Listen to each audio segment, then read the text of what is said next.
সম্মানিত উপস্থিতি, আমি বলছিলাম আমানত কত বড় জিনিস। হেডমাস্টার ওটা বুঝেন না, প্রিন্সিপাল হেড মাওলানা এটা বুঝে না। জনগণের 10টা টাকা পকেটে আসাতেই চট করে চায়ের স্টলে বসে চা খাওয়ার পর ওই টাকাটাই দিয়েছে,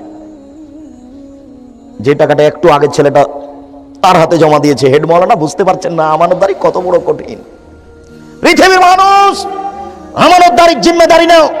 আমি মুহাম্মদ সাল্লাল্লাহু আলাইহি ওয়াসাল্লাম দেখে নিব কিভাবে জান্নাত নিয়ে যেতে হবে। এরপরে তিনি বলেন, অফাজু ফরুজাকুম, জেনায় লিপ্ত হয়েও না। জান্নাতে নিয়ে যাবো আমি, কিভাবে নিয়ে যেতে হবে দেখবো। জেনায় লিপ্ত হয়েও না। তাহলে বারবার জেনা কথাটা চলে আসছে, এটা খুব বড় কঠিন। মানুষ দুই জায়গাতে ফেসে যাবে, এক টাকায় আর এক নারীর কাছে। টাকা বৈধ অবৈধ এটা উপার্জন আর ভাববে না। এই ছেলেটাকে তার বাপ মা বারবার চুমা দিচ্ছে, বারবার আদর করছে। কতদিন? 2 বছর, 4 বছর, 8 বছর, 10 বছর, 15 বছর, 20 বছর। এবার ছেলে পড়াশোনা বাদ দিয়েছে, যখন তখন মা বলছে কি করবি, পড়াশোনা বাদ দিলে কি করবি, টাকা পয়সা ইনকাম কর, টাকা পয়সা ইনকাম কর। চিন্তা করছে যে মাও তো আমাকে ভালোবাসছে না, যে মা চুমা দিচ্ছিল, আদর করছিল। তাহলে ওই বুঝবে যে টাকার প্রয়োজন আছে। যার সাথে জেনার কথা হচ্ছে সেও টাকা চায়, বাপ মাও টাকা চায়, রিক্সাওয়ালাও টাকা চায়, ভ্যানওয়ালাও টাকা চায়। তাহলে বোঝা যাচ্ছে যে টাকা ছাড়া তার কোনো কাজ চলে না। তখন সে হন্যে হয়ে নেমে পড়ে, তাকে টাকা ইনকাম করতেই হবে। আর নারী জাতি এত কঠিন জাতি, নারী জাতি এত কঠিন জাতি। মুহাম্মদ সাল্লাল্লাহু আলাইহি ওয়াসাল্লাম বলেন, ও নারী জাতি তোমরা এমন জাতি, ও নারী জাতি তোমরা এমন জাতি যে বুদ্ধিমানের বুদ্ধিকে নষ্ট করতে পারো। আপনাদের চেয়ারম্যান সাহেব হুঁশিয়ার মানুষ, বুদ্ধিমান মানুষ, গিয়ে ওই বাসে উঠেছেন, দেখছেন যে একটা মেয়ে বসে আছে, জায়গাটা খালি আছে পাশে। একবার খালি মেয়েটা হেসে বলেছে, ভাইয়া বসেন। একবার হেসে বললে আর কিছু লাগবে না। এবার চেয়ারম্যান সাহেব যতক্ষণ পর্যন্ত থাকবেন ততক্ষণ পর্যন্ত তাকে বলতে থাকবেন, তোমার নাম কি, তোমার বাপের নাম কি, তুমি কি করো, বাঁচার কোনো পথ নাই। এক ভাইয়াতে একবার শেষ সম্পূর্ণ ইমান আমার। এটা হলো নারী। এমনি বলেননি রাসূল সাল্লাল্লাহু আলাইহি ওয়াসাল্লাম, ইন্নাল মারাতা তুকবিলু ফি সূরাতি শায়তান ওয়া তুদবিরু ফি সূরাতি শায়তান। নিশ্চয় নারী শয়তানের বেশ ধরে আসে, নিশ্চয় নারী শয়তানের বেশ ধরে যায়, নিশ্চয় নারী শয়তানের বেশ ধরে আসে, নিশ্চয় নারী শয়তানের বেশ ধরে যায়। তিনি বলেন, ইন্নান নিসা হাওয়াইলুশ শায়তান, নিশ্চয় নারী শয়তানের জাল, নিশ্চয় নারী শয়তানের জাল, নিশ্চয় নারী শয়তানের জাল। তিনি বলেন, ইয়াকুম দুখুল আলান নিসায়ে, পৃথিবীর মানুষ সাবধান, নারীদের কাছে যায় না, গেলেই বিপদে পড়ে যাওয়া। পৃথিবীর মানুষ নারীদের কাছে যায় না, গেলে বিপদে পড়ে যাওয়া। তিনি বলেন, ইয়াকুমুল মুকিবাত, সাবধান, যেই মহিলার স্বামী নেই ওই বাড়িতে যায় না, গেলেই বিপদে পড়ে যাওয়া। পৃথিবীর মানুষ সাবধান, যেই মহিলার স্বামী নেই ওই বাড়িতে যায় না, গেলেই তুমি বিপদে পড়ে যাওয়া।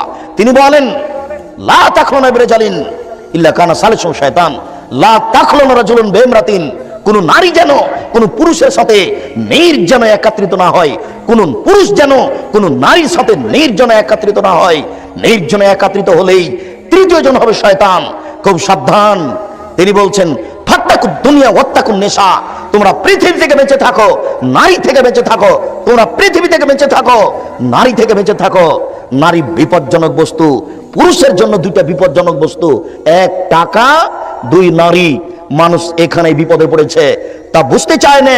উপস্থিত বৈঠকের 2-1 মুসলিম বোন যারা হয়তো বা বক্তব্য শুনছেন, নাও শুনতে পারে, 2-1 যদি থাকেন, তাহলে হয়তো বা তিনি বলবেন, কি ব্যাপার আব্দুর রাজ্জাক সাহেব, আমাদের উপরে খেপে গেলেন নাকি? এত আমাদেরকে দুর্বল বলে গালি দিচ্ছেন কেন? জি না, আপনি আমার দিনী বোন, আপনাকে গালি দিব কেন? আরে আপনাকে তো খাদিজার মতো মনে করি, আপনার গালি দিয়ে তো আপনাকে নিন্দা করব কেন? আপনাকে তো খাদিজার মতো মনে করি। দেখেন দেখেন দেখেন, একটু আপনি একটু দেখেন। জিবরাইল আলাইহিস সালাম আমাদের নবীকে বলছেন, জিবরাইল আলাইহিস সালাম আমাদের নবীকে বলছেন, মুহাম্মদ ওই যে দেখেন খাদিজা আতাত বিকাবিন ফিহি ইয়াদাম, ও একটা বাটি নিয়ে আসছে। মুহাম্মদ ওই যে দেখেন, ওই যে দেখেন খাদিজা, ও একটা বাটি নিয়ে আসছে, তাতে তরকারি আছে। শুনুন, আসলে আপনি বলবেন, খাদিজা ইকরিউ আলাইকে আসসালামু রাব্বুকে, তোমার প্রতিপালক তোমাকে সালাম দিয়েছেন, জিবরাইল তোমাকে সালাম দিয়েছেন, আর তোমার জন্য একটা জান্নাতের কথা বলেছেন, যে জান্নাতে কোনো হইচই নেই, যে জান্নাতে হীরা মুক্তা মাণিক্য দ্বারা তৈরি। এই কথা বলে দেন বুখারী মুসলিম। খাদিজাকে সালাম দিয়েছেন আল্লাহ, এই কথা জিবরাইল আলাইহিস সালাম বলছেন। মোহাম্মদ ওই যে খাদিজা, ওই যে বাটি হাতে করে আসছে, আসার সাথে সাথে বলবেন, খাদিজা তোমাকে আল্লাহ সালাম দিয়েছে গো, তোমাকে আল্লাহ সালাম দিয়েছে, তোমাকে জিবরাইল সালাম দিয়েছে। জিবরাইল তোমার জন্য একটা জান্নাতের কথা বলে গেলেন, যে জান্নাতটা হীরা মুক্তা মাণিক্য দ্বারা তৈরি, যে জান্নাতে কোনো হইচই নেই। তাহলে কি আমি খাদিজাকেও শয়তান বললাম? নাউজুবিল্লাহ। আশ্চর্য। আপনার নিন্দা করবো মানে? আপনাকে খাদিজার মতো মনে করি, আপনাকে নিন্দা করবো কেন? আপনাকে আয়েশার মতো মনে করি। আয়েশা মানে দেখবেন এক মিনিট, আয়েশা মানে দেখবেন এক মিনিট, আপনাকে আয়েশার মতো মনে করি। আয়েশা রাদিয়াল্লাহু তাআলা আনহাকে আপনি এক মিনিট দেখেন। আয়েশা রাদিয়াল্লাহু তাআলা আনহা বলেন, আমার স্বামী যখন মারা গেল তখন তার কবর হলো আমার ঘরে, মুহাম্মদ সাল্লাল্লাহু আলাইহি সাল্লামের কবর হলো আয়েশার ঘরে। আয়েশা রাদিয়াল্লাহু তাআলা আনহা বলেন, আমি তখন ঘরে এমনিতেই ঢুকি, কেন? এটা আমার স্বামীর কবর। কয়দিন পরে এখানে কবর হলো আমার বাপের, তখন আমি স্বাভাবিকভাবে এমনিতেই ঢুকি ঘরে, কেন? এটা আমার স্বামীর কবর, এটা আমার পিতার কবর। কয়দিন পরে কবর হলো উমারের, উমর রাদিয়াল্লাহু তাআলা আনহু, তখন আমি আর এমনিতেই ঢুকি না, আমি মাথায় কাপড় দিয়ে নিজেকে গুটিয়ে নিয়ে কবরের পাশে যাই। একজন বেগানা পুরুষের কবর আছে, আমার লজ্জা হয়। এখানে একজন বেগানা পুরুষের কবর আছে, আমার লজ্জা হয়। আয়েশা কবরকে লজ্জা করেন, তাই তিনি মাথায় কাপড় দিয়ে যান। আর আপনি একজন মাস্টার ডিগ্রি পাস মহিলা এখন বসে আছেন মাথায় কাপড় না দিয়ে, আপনাকে বলবো না মানে? আপনি বলেন কি? আপনি তো বেহায়া, আপনার কোনো লজ্জা নেই। আপনাকে বলতে এসেছি শুধু রাজশাহী থেকে, আপনার পরিবর্তনের জন্য এসেছি। আপনার লজ্জাবোধের দাবি রাখি, আপনার লজ্জাবোধের দাবি রাখি, আপনার লজ্জাবোধের কামনা করি, আপনার পরিবর্তনের জন্য এসেছি। আপনাকে বলবো না মানে? আপনি বলেন কি?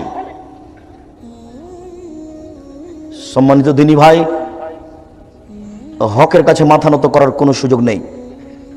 সম্মানিত উপস্থিতি, আপনি সত্য কথা গ্রহণ করুন। তিনি বললেন, কুফু আইদিয়াকুম, হাত সংবরণশীল করে রাখো, হাত ব্যবহার করো না, দলীয় ক্ষমতা দেখায়ও না। আমি জান্নাতে নিয়ে যাব কিভাবে সেটা আমার ব্যাপার। রিকশাওয়ালার সাথে চুক্তি না করে রিকশায় উঠে 3 কিলো যাওয়ার পরে বলছে, কয় টাকা ভাড়া? 50 টাকা। এক থাপ্পড় বেটা, 20 টাকা ভাড়া, 50 টাকা চাও। এই পাপ ক্ষমা হবে না। আপনি হাত ব্যবহার করিয়েন না। হাত ব্যবহার না করলে রাসূল সাল্লাল্লাহু আলাইহি ওয়াসাল্লাম আপনাকে জান্নাতে নিয়ে যাবেন।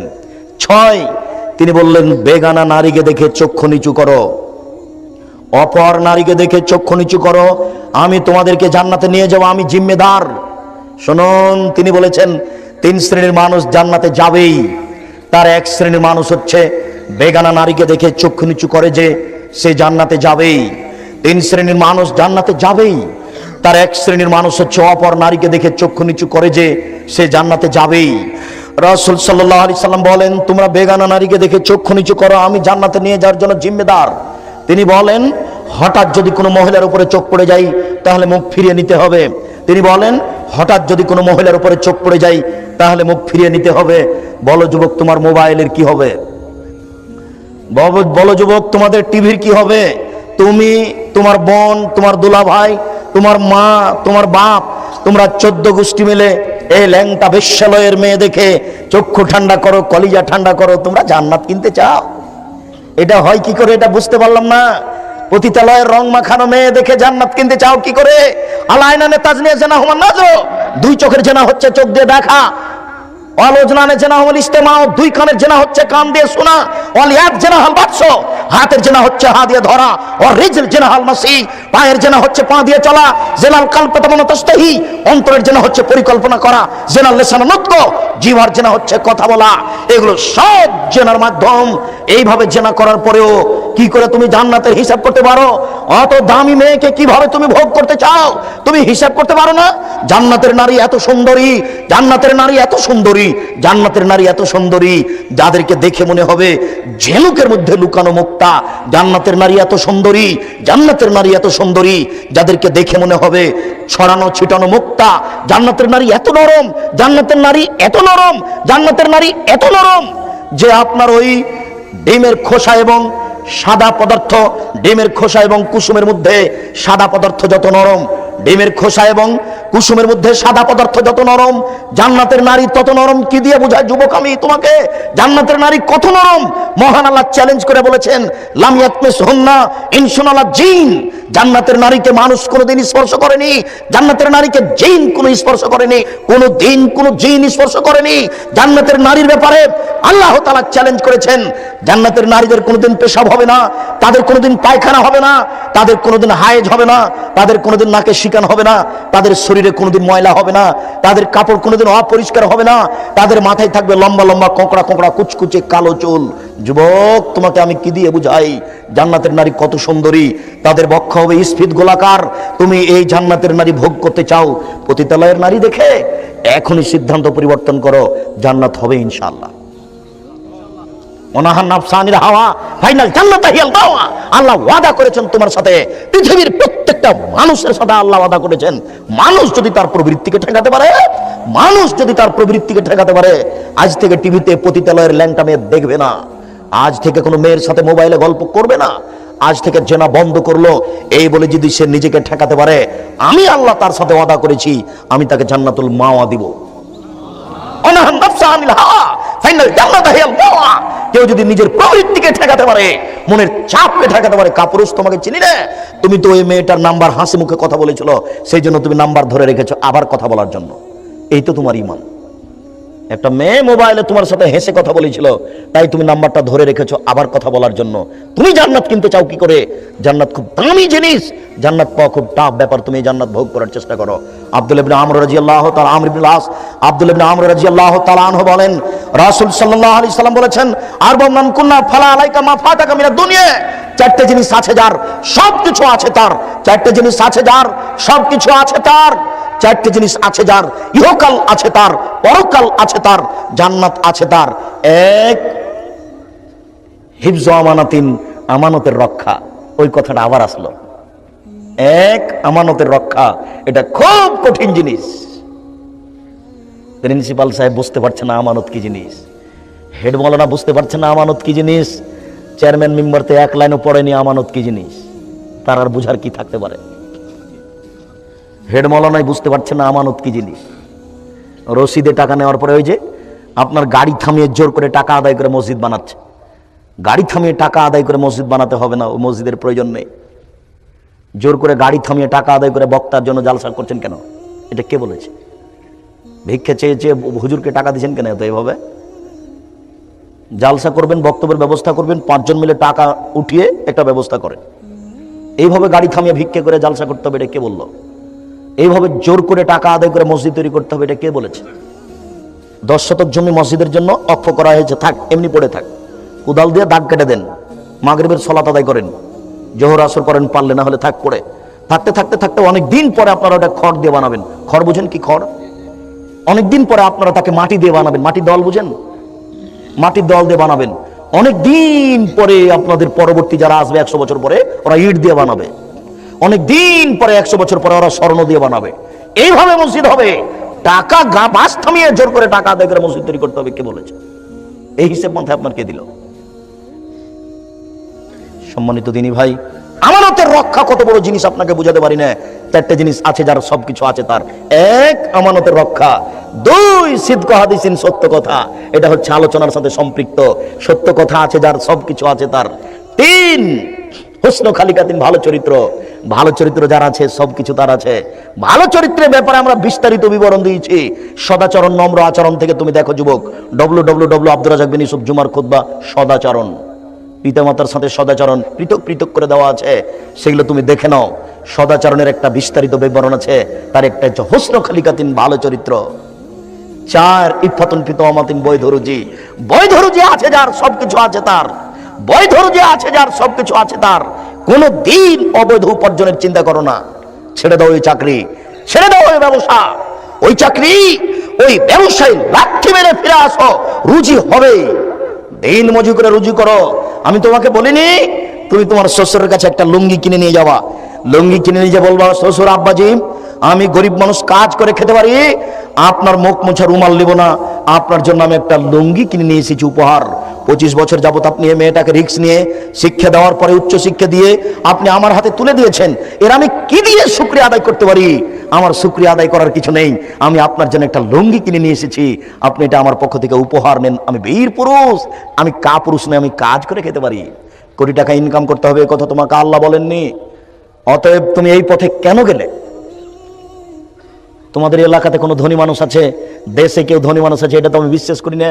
তোমার মাথাতে কে জাগিয়ে দিল যে তুমি ওই কোটিপতি হতে হবে? এরা ধনী মানুষ নয়। ধনী মানুষ দেখবে তুমি কাকে বলো। একদিন সকালে ফজরের সালাতের পরে রাসূল সাল্লাল্লাহু আলাইহি ওয়াসাল্লাম বললেন, শুনুন, 400 কিলোমিটার পথ পায়ে হেঁটে যেতে হবে, পথ বড় কঠিন, অসহায় অবস্থায় কে কি দিতে পারো? তখন উমর রাদিয়াল্লাহু তাআলা বললেন, আল্লাহ রাসূল, আমার অর্থ সম্পদের আমি অর্ধেক দিলাম। তখন আবু বকর সিদ্দিক রাদিয়াল্লাহু তাআলা বললেন, আল্লাহ রাসূল, আপনাকে এবং আল্লাহকে বাড়িতে রেখে যা আছে সবই দিলাম। তখন উসমান রাদিয়াল্লাহু তাআলা বলছেন, আল্লাহ রাসূল, তাবুকের যুদ্ধে যত মানুষ যাবে সমস্ত মানুষের অর্ধেকের যাতায়াত খরচ, খাওয়া খরচ আমি উসমান দিলাম। সেদিন লোক সংখ্যা ছিল 30,000, তার মানে 15,000 লোককে তিনি 15,000 উট দিয়েছিলেন। 15,000 লোকের তিনি 3 মাসের খাওয়া খরচ দিয়েছিলেন। এদেশের সরকারকে যদি বলা হয় 15,000 উট দেন আর 15,000 লোকের 3 মাস খাওয়া খরচ দেন, রাজি হবে না। এর নাম ধনী। তোমরা বৈধভাবে এইভাবে পয়সা উপার্জন করো। রাসূল সাল্লাল্লাহু আলাইহি ওয়াসাল্লাম বলেন, 4টে জিনিস যার ভিতরে নেই সেই সবচেয়ে ভালো মানুষ, সেই জান্নাতি। 1, লা ইসমা ফিহে, পাপ নেই যার। 2, ওয়ালা বাগিয়া, সীমা লঙ্ঘন নেই যার। 3, ওয়ালা হাসাদা, হিংসা নেই যার। ওয়ালা গিল্লা, আমানতের খেয়ানত নেই যার। 4টে জিনিস নেই যার সেই জান্নাতি। 4টে জিনিস নেই যার সেই জান্নাতি। 4টে জিনিস নেই যার সেই জান্নাতি। 1, পাপ নেই যার। আব্দুর রাজ্জাক সাহেব, পাপ নেই এমন মানুষ আছে দুনিয়াতে? জি। পাপ হলেই ক্ষমা চাই যে তার পাপ নেই। কুল্লু বানি আদম খাতা, খায়রুল খাত্তাইন তাওয়াবুন, আদম সন্তানই পাপী, এ কথা আল্লাহ রাসূল বলছেন। আদম সন্তানই পাপী। পাপ না করলে তো ফেরেশতা হয়ে গেল। পাপ করার পরে ক্ষমা চাই যে সেই সবচেয়ে ভালো। পাপ করার পরে ক্ষমা চাই যে রাতের অন্ধকারে তওবা করে কান্নাকাটি করে, সেই হলে সবচেয়ে ভালো। শুনুন সম্মানিত উপস্থিতি, পাপ নেই যার সেই সবচেয়ে ভালো মানুষ জান্নাতে যাবে। পাপ নেই মানে হলেই ক্ষমা চাই, কান্নাকাটি করে। 2, ওলা বাগিয়ে, সীমা লঙ্ঘন নেই যার। এই যুবক শোনো, দলীয় দাপটে জমি দখল করো না গো। বহুদিন থেকে তোমাকে আমি বলে আসছি যে সীমা লঙ্ঘন থেকে বেঁচে থাকো। সীমা লঙ্ঘন একটা বড় আর একটা ছোট। ছোটটা তোমাকে বলি, 1 কেজি মরিচ নিচ্ছ, 100 মরিচ নিচ্ছ, তো মরিচটা দিয়ে তুমি একটা মরিচ হাতে করে আছো। এবার লোকটা 100 মরিচ মেপেছে, তোমার হাতেরটা কোথায় রাখবা? বুঝতে পারোনি কথা বলো। আপনার হাতের মরিচটা আপনি কোথায় রাখবেন? এখন দাঁড়ি পাল্লা হয়ে গেছে। আবার বুঝেন তো, আপনি 100 মরিচ কিনতে চাচ্ছেন এই লোকটার কাছে, কিন্তু আপনি মরিচ দেখতে গিয়ে একটা মরিচ হাতে নিয়েছেন, দেখি তোমার মরিচ কেমন, দিয়ে একটা হাতে নিয়েছেন। এবারে 100 মরিচের দাঁড়ি পাল্লা ঠিক হয়ে গেছে। এখন আপনার হাতে একটা মরিচ আছে, এটা কি করবেন? লোকটার ডালিতে যদি রেখে দেন তাহলে আপনি ভালো, আর যদি এটা আপনার পাল্লায় দিয়ে দেন তাহলে আপনি সীমা লঙ্ঘনকারী। ওই জান্নাতে যাবে সীমা লঙ্ঘন নেই যার, আপনি যেতে পারবেন না। 2, ওয়ালা হাসাদা, হিংসা নেই যার। হিংসা থেকে ফিরে আসতে হবে। দল, মসজিদ, মাদ্রাসা, শুধু খালি মানুষের ভিতরে হিংসা। সংগঠন, দল, মসজিদ, মাদ্রাসা, শুধু মানুষের মধ্যে হিংসা। কি তাহাজ্জুদ পড়ে আর কি কোরআন তেলাওয়াত করে, খালি দিন রাত ওটাই ভাবে, ও তো এটা করলো, ওকে কিভাবে ধ্বংস করা যায়। দিন রাত মানুষ হিংসা নিয়ে ডুবে আছে। হিংসা নেই যার সেই জান্নাতে যাবে। হিংসা আছে যার সে তো ধ্বংস হয়ে গেছে। হিংসা আছে যার সে তো ধ্বংস হয়ে গেছে। শুনুন একটা কথা, সহিহ হাদিস বাইহাকির, রাসূল সাল্লাল্লাহু আলাইহি সাল্লাম একটা লোকের কথা বলে নাই, শোনো সাহাবীগণ শোনো, কিছুক্ষণের মধ্যে একটা লোক আসছে, ও জান্নাতে যাবে। একটা লোক আসলো, সাহাবীগণ দেখলেন এই লোকটা জান্নাতে যাবে, আচ্ছা ঠিক আছে। পরের দিন আল্লাহ রাসূল বলছেন, এই শোনো, কিছুক্ষণ পরে একটা লোক এখানে আসছে, ও জান্নাতে যাবে। সাহাবীগণ দেখলেন ওই কালকের লোকটাই। পরের দিন আল্লাহ রাসূল বললেন, এই শোনো, কিছুক্ষণ পরে একটা লোক আসবে, ও জান্নাতে যাবে। সাহাবীগণ দেখলেন ওই লোকটাই, গতকালকের লোকটাই। এবার একজন সাহাবী বলছেন, ব্যাপারটা কি? 3 দিন যাবত আল্লাহ রাসূল একই কথা বলছেন যে এই লোক জান্নাতে যাবে। এই লোক তো সেই লোক যাকে প্রথম দিন দেখেছিলাম, পরের দিন দেখলাম, আজকে দেখছি। দেখে কি করে, এবার আমি তার সাথ ধরলাম, আমি তার বাড়িতে চলে গেলাম সন্ধ্যার দিকে। আমি গিয়ে বললাম, আমার আব্বার সাথে আমার গন্ডগোল হয়েছে, আমি আমার আব্বার সাথে থাকতে চাচ্ছি না, আপনার কাছে 3 দিন থাকবো আমি, আপনি অনুমতি দিবেন কি? আচ্ছা ঠিক আছে থাকো। রাত গেল, তাহাজ্জুদ পড়লেন না। পরের রাত গেল, কোনো ইবাদত তেমন করলেন না। পরের রাত গেল, কোনো ইবাদত তেমন করলেন না। এবার 3 দিন যখন পার হয়ে গেছে, তখন বলছে আচ্ছা ঠিক আছে, আপনার সাথে আমার থাকা হয়ে গেছে, আমি চলে গেলাম, আমার আব্বার সাথে কোনো গন্ডগোল হয়নি। তো একটা কথা, আল্লাহ রাসূল 3 দিন যাবত এক কথা বললেন যে এই ব্যক্তি জান্নাতি, কিন্তু দেখি আপনার কথা বললেন, সেই জন্য আপনাকে আমি পরীক্ষা করছিলাম যে আপনি কি আমল করেন। 3 দিন যাবত আপনাকে পরীক্ষা করলাম, আপনাকে কোনো আমল করতে দেখলাম না, তো আপনি জান্নাতে যান কিভাবে? তখন উনি বললেন একটা কথা, হ্যাঁ আমি কোনো আমল করি না, তবে কারো ব্যাপারে আমার হিংসা হয় না। কেউ আমার কোটি টাকা নিলেই কি, আর কারোর কোটি টাকা হলেই কি, ওটা আমি ভাবি না। আমার নিয়েছে কেন, তাকদীর গেছে। ওর কোটি টাকা হলো কেন, ওটা ভাবি না, ওকে আল্লাহ দিয়েছে। আমার নিল, ওর হলো, এটা আমি ভাবি না, ওটা আমার মাথাতে আসে না। তখন আল্লাহ রাসূলকে এই কথাটা প্রমাণ করার জন্য উনি বললেন, তখন আল্লাহ রাসূল বললেন যে এই গুণের কারণে ও জান্নাতে যাবে। দেখেন, একটা মানুষের ভিতরে হিংসা কাজ করে না, এই জন্য আল্লাহ রাসূল দুনিয়াতে জান্নাতের ঘোষণা দিয়ে দিয়েছে। তারপরে আমানতের খেয়ানত না থাকলে আপনি জান্নাতে চলে যাবেন ইনশাআল্লাহ। সম্মানিত দিনী ভাই, রাসূল সাল্লাল্লাহু আলাইহি সাল্লাম যে কথাটি বলেছেন, সেই কথাটি হচ্ছে ইন্নাল কিযবা ইনকাসুর রিজকা, নিশ্চয় মিথ্যে মানুষের রুজিকে কমিয়ে দেয়, নিশ্চয় মিথ্যে মানুষের রুজিকে কমিয়ে দেয়, নিশ্চয় মিথ্যে মানুষের রুজিকে কমিয়ে দেয়, নিশ্চয় জেনা মানুষের রুজিকে কমিয়ে দেয়, নিশ্চয় জেনা মানুষের রুজিকে কমিয়ে দেয়, নিশ্চয় পিতামাতার ভালোবাসা মানুষের বয়স বৃদ্ধি করে দেয়, নেকি বেশি করে দেয়। সম্মানিত উপস্থিতি, সবসময় মানুষের ভিতরে দুটো জিনিস কাজ করে। সাধারণত যেটা না হোক সেটাই প্রাধান্য পায়। আত্মা সবসময় জয়ী হয়, যেটাতে মানুষকে পাপের কাজের আদেশ করে। যদি একটা হাদিসে এইভাবে এসেছে যে আল্লাহ তাআলা বিবেককে সৃষ্টি করার পরে বিবেককে বললেন, বিবেক আকল কুম, দাঁড়াও, পাকামা, বিবেক দাঁড়ালো, বিবেক ইজলিস, বসো, ফাজালাসা, বিবেক বসলো, বিবেক আকবেল, সামনের দিকে আসো, আকবালা, বিবেক সামনের দিকে আসলো, বিবেক আতবের, পিছে হটো, ফাদ বাড়া, বিবেক পিছে হটলো। তখন আল্লাহ তাআলা বলছেন, বিবেক মনে রেখো, মা খালাক্ত খালকান হে আহসানু মিনকা আফজালু মিনকা ওয়া আখযু বিকা ইয়াউমাল কিয়ামা। মনে রেখো বিবেক, আমি পৃথিবীতে তোমার চেয়ে উত্তম কিছু সৃষ্টি করিনি। বিবেক, তুমি এমন একটা জিনিস যে আমি তোমাকে পৃথিবীতে সবচেয়ে উত্তম করে সৃষ্টি করেছি। বিচারের মাঠে আমি তোমাকেই ধরব। যার বিবেক নেই তার বিচার নেই। পাগল মানুষের বিচার হবে না বিচারের মাঠে। যার যত বুদ্ধি বেশি, যার যত বিবেক বেশি, তার তত বিচার কঠিন হবে। তার মানে ও তার বিবেককে কাজে লাগিয়েছে কিনা, এটা আল্লাহ খুব কঠিন ভাবে পরীক্ষা করবেন। মানুষ বিবেককে কাজে লাগায় নেয়, আর সামাজিক নোংরা তৎপরতা এত জোরালো, বিশেষ করে গণতন্ত্রের ক্ষমতা, রাজনৈতিক ক্ষমতা এত দুর্বল জিনিস যে সব সময় মানুষকে আত্মার উপরে চলতে বলে। যেটা জোর করে দখল করা যাবে সেটাই হলো সমাজ, যেটা জোর করে কিছু করা যায় সেটাই হলো দল।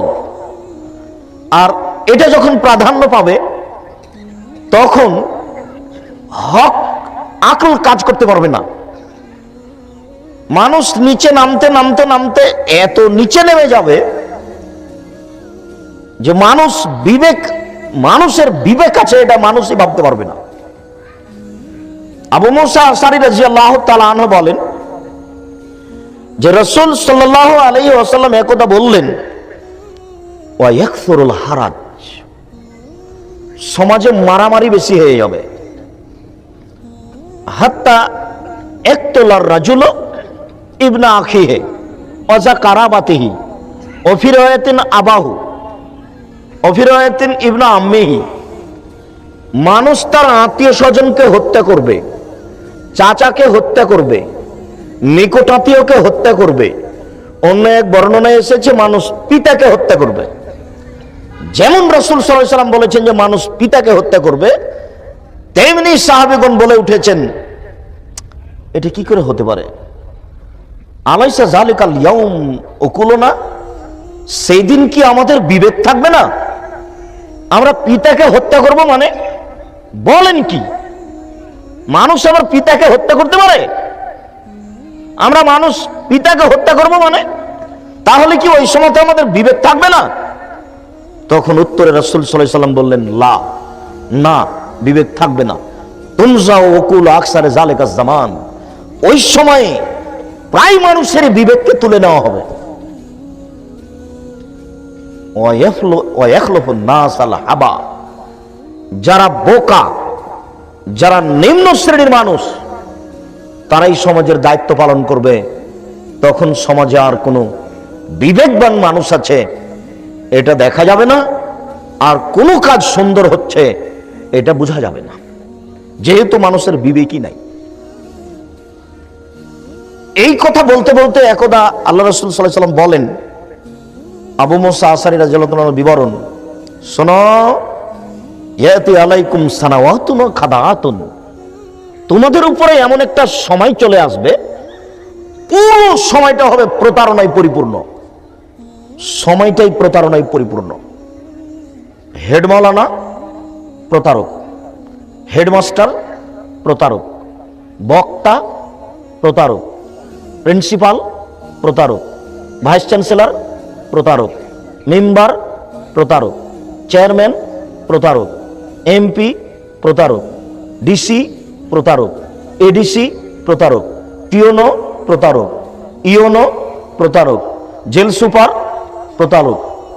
যেখানে যাবেন যে কোনো ডিপার্টমেন্টে সেখানে দেখবেন প্রতারক। 10 লক্ষ টাকা 5 লক্ষ টাকা দিয়ে বিশ্ববিদ্যালয়ের ভিসিকে কিনা যায়, তার মানে ও একদম নগদ প্রতারক। একটা বিশ্ববিদ্যালয়ের ভিসিকে যদি টাকা দিয়ে কিনা যায়, তাহলে কি আর সমাজে বিদ্যা থাকতে পারে? তাহলে কি আর সমাজে কোনো নৈতিকতা থাকতে পারে? রাসূল সাল্লাল্লাহু আলাইহি সাল্লাম 1450 বছর পূর্বে বলেছেন এটা হবেই। পুরো সমাজটাই প্রতারণায় পরিপূর্ণ থাকবে। এর বাস্তব বিবরণ দিতে গিয়ে তিনি এভাবে বলছেন, ইসাদ্দাকুল কাযিবু ওয়া ইউকাযযাবু সাদিকু, ওই সময়ে সত্যবাদীকে বলা হবে মিথ্যাবাদী, আর মিথ্যাবাদীকে বলা হবে সত্যবাদী। ইউতামানুল খায়িন ওয়া ইউখায়্যানুল মুতামিন, আমানতদারকে বলা হবে আত্মসাৎকারী, আর আত্মসাৎকারীকে বলা হবে আমানতদার। ওয়ায়ান্তিকুর রুআইবেজু, ওই সময়তে সমাজে যারা কথা বলবে, সমাজের যারা নেতৃত্ব দিবে তারা হবে রুআইবেজ। সাহাবীগণ বললেন, উমা হুয়া রুআইবেজ। রুআইবেজ শব্দ বুঝতে পারলাম না, এটি কি বললেন? রুআইবেজ কি জিনিস? তখন রাসূল সাল্লাল্লাহু আলাইহি সাল্লাম বললেন, এখনো লিআমরিল আম্মা রাজুল তাফে, জনগণের নেতৃত্ব দিবে সবচেয়ে নিম্ন শ্রেণীর ইতর শ্রেণীর মানুষ।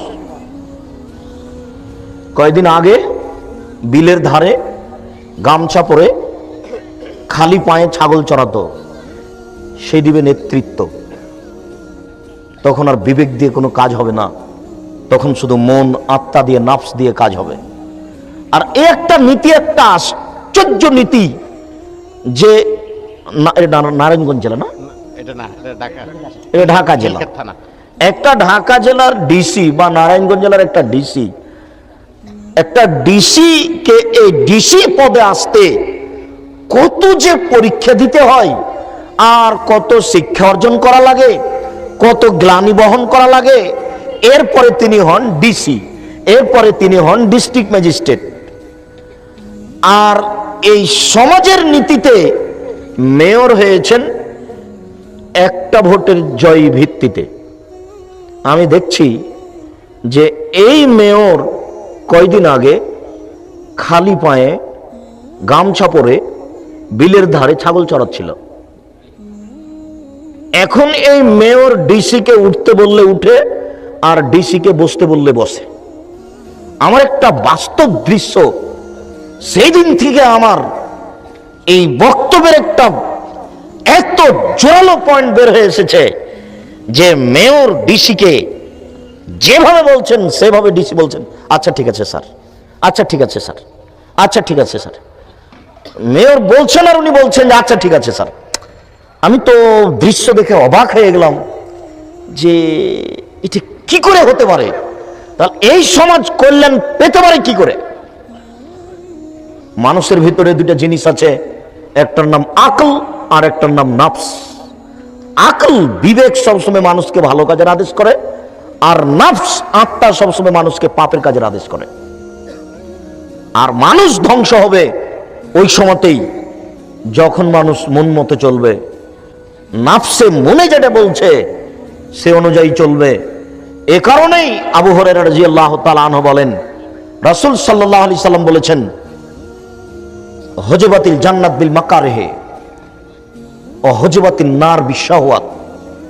নিয়ম নীতি কষ্ট ক্লেশ দ্বারা জান্নাত ঘেরা আছে, আর প্রবৃত্তি মনের ইচ্ছা দ্বারা জাহান্নাম ঘেরা আছে। মানুষ যখন মন মতো চলবে তখন মানুষ জান্নাত পাবে না, জাহান্নাম পাবে। আর মন মতো চলবে প্রায় মানুষই। হক গ্রহণ করা খুব কঠিন, আর মিথ্যা পরিহার করা খুব কঠিন। কথায় কথায় মানুষের উদ্দেশ্য সফল করার জন্য মানুষকে মিথ্যা কথা বলা লাগে। ছেলে মায়ের কাছ থেকে টাকা নেবে মিথ্যা কথা বলে, ছেলে স্যারের কাছে মিথ্যা কথা বলছে, 10 টাকার কারণে একটা লোক মিথ্যা কথা বলছে, তার মানে মিথ্যা কোনো পাপের কাজ নয়। অথচ এই মিথ্যা না বললে সুলিও হবে না, ফাঁসিও হবে না। কিন্তু মিথ্যার আশ্রয় নিতে মানুষ সামান্যতম দ্বিধাবোধ করে না, করবে না। হক গ্রহণ করা তো খুবই কঠিন। হক গ্রহণ করা খুবই কঠিন কিনা একটু দেখি, আমি বাস্তব পরীক্ষা করে। এখন আবু হুরায়রা রাদিয়াল্লাহু তাআলা আনহু বলেন, রাসূল সাল্লাল্লাহু আলাইহি ওয়াসাল্লাম বলেছেন, সালাসা, 3 শ্রেণীর মানুষ রয়েছে, লা তাদখুলুল জান্নাতা আবাদা, তারা কখনো জান্নাতে যাবে না, তারা জাহান্নামে যাবেই। 3 শ্রেণীর মানুষ রয়েছে, তারা কখনো জান্নাতে যাবে না, তারা জাহান্নামে যাবেই। তার 1 শ্রেণীর মানুষ হচ্ছে মদমিনুল খামর, যারা নিয়মিত বিড়ি তামাক জর্দা সিগারেট গুল নেশাদার দ্রব্য খায় পান করে, তারা জাহান্নামে যাবেই। দেখি আজকে উপস্থিত সবাই আছেন, হক গ্রহণ করতে পারেন কিনা আজকে এখন বলেন। জিন্দেগিতে আর কোনোদিন সিগারেট মুখে দিব না, বলেন দেখি। হক গ্রহণ করা কত কঠিন দেখা যাবে, হক গ্রহণ করা কত জটিল। এক কথাতেই মনের ভিতরে 19-20 করছে যে কেমনে এটা গ্রহণ করি, টিকতে পারি কিনা। তবে মনে রাখবেন, মানুষই টিকতে পারে, পশু প্রাণী পারে না। হক গ্রহণ করতে কে পারে? মানুষই পারে, পশু প্রাণী পারে না। পশু প্রাণীর উপরে এই বিধান দেওয়া হয়নি। আল্লাহ বলছেন যে আমি বিধান নিয়ম নীতি দিয়েছিলাম পাহাড়ের উপরে, আমি দিয়েছিলাম আকাশের উপরে, জমিনের উপরে দিয়েছিলাম। বলেছিলাম যে তোমরা নিয়ম নীতি মেনে চলো। আকাশ পাহাড় নাকচ করে দিয়েছে, না না না না, আমি ওরকম, আমরা নিয়ম নীতি মানতে পারবো না। হামালাহাল ইনসান, মানুষ এটা বহন করেছে, মানুষ বলেছে আমরা পারবো। যেমন মানুষ বলেছে পারবো, তেমনি আল্লাহ তাআলা বলছেন ইন্নাহু কানা যালুমান জাহুলা, মানুষ বড় জাহেল, মানুষ বড় জালেম। আরে পাহাড় বললো যে আমরা বিধান মানতে পারবো না, আমরা মানুষ বললাম যে হ্যাঁ পারবো, হক না হক মেনে চলতে পারবো। এই কথা বলতে বলতেই আল্লাহ আমাদেরকে বলছেন মানুষ বড় জাহেল, মানুষ বড় জালেম। তাহলে মেনে নিয়েই ভুল করলাম নাকি? কেন আল্লাহ আমাদেরকে বললেন মানুষ বড় জাহেল, মানুষ বড় জালেম? শুনুন, মাইকের সামনে 1 ঘন্টা বক্তব্য দেওয়ার পরে যদি বলি মাইক বড় জাহেল, আমার কথাই বুঝে না, তাহলে এই কথাটা কি মানাবে? গরুর সামনে 1 ঘন্টা বক্তব্য দেওয়ার পরে যদি বলি গরু বড় জাহেল, আমার কথাই বুঝে না, এই কথাটা কি মানাবে? টেবিলের সামনে 1 ঘন্টা বক্তব্য দেওয়ার পরে যদি বলি টেবিল বড় জাহেল, আমার কথাই বুঝে না, এই কথাটা কি মানাবে? মানাবে না। সামিয়ানার সামনে 1 ঘন্টা বক্তব্য দেওয়ার পরে যদি বলি এই সামিয়ানা বড় জাহেল, আমার কথাই বুঝে না, তাহলে এই কথা মানাবে না। জাহেল কথাটা মানুষের সাথেই মানায়। জেনে মানে না যারা, তারাই হচ্ছে জালেম। জানার চেষ্টা করে না যারা, ইচ্ছে করলে জানতে পারবে, তারাই হলো জাহেল। টেবিলকে জাহেল বলা যায় না, এই বোতলটাকে জাহেল বলা যাবে না, মানুষকেই বলা যাবে। কেন? মানুষ চেষ্টা করলে বুঝতে পারবে। চেষ্টা করে না যারা, তারাই হলো জাহেল। জানার পরে মানে না যারা, তারাই হলো জালেম। জানার পরে মানে না যারা, তারাই হলো জালেম। জানার চেষ্টা করে না যারা, তারাই হলো জাহেল। তাহলে জালেম আর জাহেল এই দুইটা কথা মানুষের উপরেই চলে, পশু প্রাণীর উপরে চলে না। অতএব আপনি মানতে পারবেন, গরু ছাগল মানতে পারবে না যে আজ থেকে বিড়ি, তামাক, জর্দা, সিগারেট, গুল, নেশাদার দ্রব্য ছেড়ে দিলাম। এই কথাটা মানুষই বলতে পারে, গরু বলতে পারে না।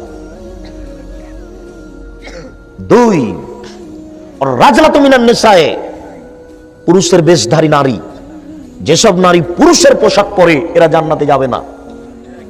রাস্তাঘাটে, ঢাকা শহরে, ডুমনি বাজারে, যেখানে সেখানে যেসব নারীকে দেখছেন গেঞ্জি গায়ে দিয়ে জিন্স প্যান্ট পরে চলছে, এরা সব জাহান্নামে যাবে। আমি অনুবাদক, 1450 বছর পূর্বে তিনি মুখ দিয়ে যা বলেছেন, ওটা আরবিতে আছে, ওটা আমি অনুবাদ করে শোনালাম। সারা পৃথিবীর মানুষের শতকরা 1999 জন লোক জাহান্নামে যাবে। প্রতি 1999 জন লোক জাহান্নামে যাবে। আর একজনের বসার জায়গা হলো 250 মাইল। একজন জাহান্নামীর গায়ের চামড়া হবে 42 হাত মোটা। একজন জাহান্নামীর ডান কাঁধ থেকে বাম কাঁধের ব্যবধান হলো একটা দ্রুতগামী ঘোড়া 3 দিন 3 রাতের পথ। একজন জাহান্নামীর উরু রান হবে বাইজা পাহাড়ের সমান মোটা। বাইজা পাহাড় হলো 39 কিলোমিটার লম্বা। একজন জাহান্নামীর দাঁত হবে ওহুদ পাহাড়ের সমান। ওহুদ পাহাড় হলো 4 কিলোমিটার প্রশস্ত আর 8 কিলোমিটার লম্বা। একজন জাহান্নামীর দাঁত হবে ওহুদ পাহাড়ের সমান। একজন জাহান্নামীর বসার জায়গা হবে 250 মাইল মক্কা থেকে মদিনা। একজন জাহান্নামীর উরু রান হবে বাইজা পাহাড়ের সমান। একজন জাহান্নামীর গায়ের চামড়া হবে 42 হাত মোটা। এর পরেও সমস্ত মানুষ, শুধু জাহান্নামী কেন, সারা পৃথিবীর মানুষ, যত জীবজন্তু আছে, জিন মানুষ আছে, সব যদি একসাথে জাহান্নামে ঢোকে তো দরজা দিয়ে ঢুকতে কোনো সমস্যা হবে না। আর জাহান্নাম বলতে শুধু নারী আর নারী, জাহান্নাম বলতে শুধু নারী আর নারী, জাহান্নাম বলতে শুধু নারী আর নারী, কিছু পুরুষ 2-1 জন। আপনার মেয়ে হাজার হাজার মানুষকে পাপী করছে, নগ্ন হয়ে চলে, আপনার মেয়ে জান্নাতে যাবে, এটা আপনি কি করে বুঝলেন? আর আপনি জান্নাতে যাবেন, এটা আপনি কি করে বুঝলেন? আপনার মেয়েকে যদি 10,000 মানুষ দেখে থাকে নগ্ন অবস্থায়, 10,000 মানুষের যত পাপ করেছে, আপনার মেয়ে একাই তত করেছে। 10,000 মানুষের যত পাপ করেছে, আপনি একাই তত পাপ করেছেন। এক পাপ 3 ভাগে বিভক্ত। 10,000 মানুষ, আপনি আর আপনার মেয়ে, এই 3 জন। এবার 3 জনের 3 10 হলো 30। আপনার মেয়েকে যদি 10,000 মানুষ নগ্ন অবস্থায় দেখে থাকে, তাহলে 10,000 মানুষ পাপী। 10,000 মানুষ যত পাপ করেছে, আপনার মেয়ে একাই তত করেছে। আপনার মেয়ে একাই যত করেছে, আপনি একাই তত করেছেন। কেন? জন্ম দিয়েছেন আপনি, আমি দিনি। জন্ম দিয়েছেন আপনি, জবাব দিব আমি, এটা আপনি কি করে বুঝলেন? ওই যে এখনো আপনার মেয়ে ওই ঘরে বসে আছে মাথায় কাপড় না দিয়ে, জবাব আমি দিব। ওকে হিন্দুর মেয়ে, ওকে ইহুদির মেয়ে, শরম হয় না, লজ্জা হয় না? বিবাহ করেছেন কেন? আপনি মুসলিম নন, খারাপ লাগে না? লজ্জা থাকা উচিত। লজ্জা কি বেঁচে খেয়েছেন? মেয়ে নগ্ন হয়ে চলে কেন? আপনি মুসলমান নন, লজ্জা লাগে না, খারাপ লাগে না? লজ্জা কি বেঁচে খেয়েছেন? আবু হুরায়রা রাদিয়াল্লাহু তাআলা আনহু বলেন, রাসূল সাল্লাল্লাহু আলাইহি ওয়াসাল্লাম বলেছেন, আল হায়া ওয়াল ঈমান কারনাউ জামিয়া, লজ্জা এবং ঈমান দুটো একসাথে জমা ধরে আছে। আচ্ছা, ওই ছেলেটা ও উঠে যাচ্ছে, আপনি খেয়াল করছেন না কেন? ও তো কথা বুঝতে পারে না। আর যার সামনে দিয়ে যাবে, ও তো কথা ধরতে পারবে না। আমি তো আর আপনাকে কোনো কাহিনী শোনাতে আসিনি, আপনি ওইটা মনে করবেন না। পাথরের মতো বসে থাকতে হবে, প্রত্যেকটা কথাকে মনে করতে হবে 1 কোটি টাকা মূল্য। ওই যে দোকানে এখনো বসে আছে, আপনি জানো ওখানে বসে থাকেন, এখানে এসেছেন কেন? ওই যে দোকানে বসে আছে চা খাচ্ছে, ওটা জমা আমি দেবো? ওর বাপ ওকে জন্ম দিয়েছে, ওর বাপ জবাব দিবে, আমি দেবো কেন? ও জানে না যে আব্দুল রাজ্জাক সাহেব কথা বলতে এসেছে, আমি টিভি নিয়ে বসে আছি কেন? ও বুঝতে পারে না যে আমি দোকানে বসে আছি কেন? আব্দুল রাজ্জাক সাহেব কোনোদিন রূপক কথা বলে না, এটা তার জানা নাই, তার বাপ জানাতে পারেনি। জন্ম দিতে হলে আগে ক্ষমতা অর্জন করতে হবে, তারপরে আপনাকে হিসাব করে আমাকে কথা বলতে হবে। কে বলেছে? আমার হিসাবের লোক একজন, যার নাম মোহাম্মদ সাল্লাল্লাহু আলাইহি সাল্লাম। জন্ম দিয়েছেন আপনি, জবাব আপনি দিয়েন। ওই যে দোকানে বসে আড্ডা পিটছে, ওই জবাব আপনি দিয়েন। জবাবের জন্য প্রস্তুত হয়ে থাকেন। জাহান্নাম আপনার জন্য তৈরি করা হয়েছে, পশু প্রাণীর জন্য নয়। জাহান্নামে পশু প্রাণী যাবে না, মানুষই যাবে। আপনি অপেক্ষা করুন। মেয়ে দিয়ে জাতিকে পাপী করিয়ে নিয়ে জান্নাত কিনবেন মানে এই হিসাব কি করে হলো? জান্নাত কি পৈতৃক সম্পত্তি, বা জান্নাত কি বাপের জমি? পৈতৃক সম্পত্তি জান্নাত। যে জমি চাষ এদিক দিয়ে করি না হলে ওই দিক দিয়ে করি, তাতে লোকের কি? জান্নাত কি পৈতৃক সম্পত্তি? জান্নাত কি বাপের জমি? জান্নাত কি গণতন্ত্র টাকা দিয়ে করে নিব? কখনো না, এটা অসম্ভব, হতে পারে না। জান্নাত কারো পৈতৃক সম্পত্তি নয়। জান্নাতে একজনের লোকের কথার উপর নির্ভর করে, যার নাম মুহাম্মদ সাল্লাল্লাহু আলাইহি সাল্লাম। জান্নাতে একজন লোকের কথার উপরে নির্ভর করে, বলেন তো তার নাম কি? তার নাম মুহাম্মদ সাল্লাল্লাহু আলাইহি সাল্লাম। পৃথিবীর কোনো মানুষের উপরে জান্নাত নির্ভর করে না কারো কথার উপরে। বুজুর্গানের দিনের 5 পয়সা দাম নাই মানার ব্যাপারে। বুজুর্গানের দিন শ্রদ্ধার যোগ্য। আব্দুল রাজ্জাক সাহেব শ্রদ্ধার যোগ্য, আব্দুল রাজ্জাক সাহেব মানার যোগ্যতা রাখে না। শুধুমাত্র একজন মানুষকে মেনে চলতে হয়, যার নাম মুহাম্মদ সাল্লাল্লাহু আলাইহি সাল্লাম। পৃথিবীর কোনো মানুষ 5 পয়সা দাম রাখে না এই ব্যাপারে। বুজুর্গানের দিন তো দূরের কথা, পীর সাহেব তো দূরের কথা। স্বয়ং উমর রাদিয়াল্লাহু তাআলা আনহু যদি কোনো কথা বলেন আর সেই কথা যদি রাসূলের না হয়, তাহলে তা বাতিল বলে গণ্য হবে।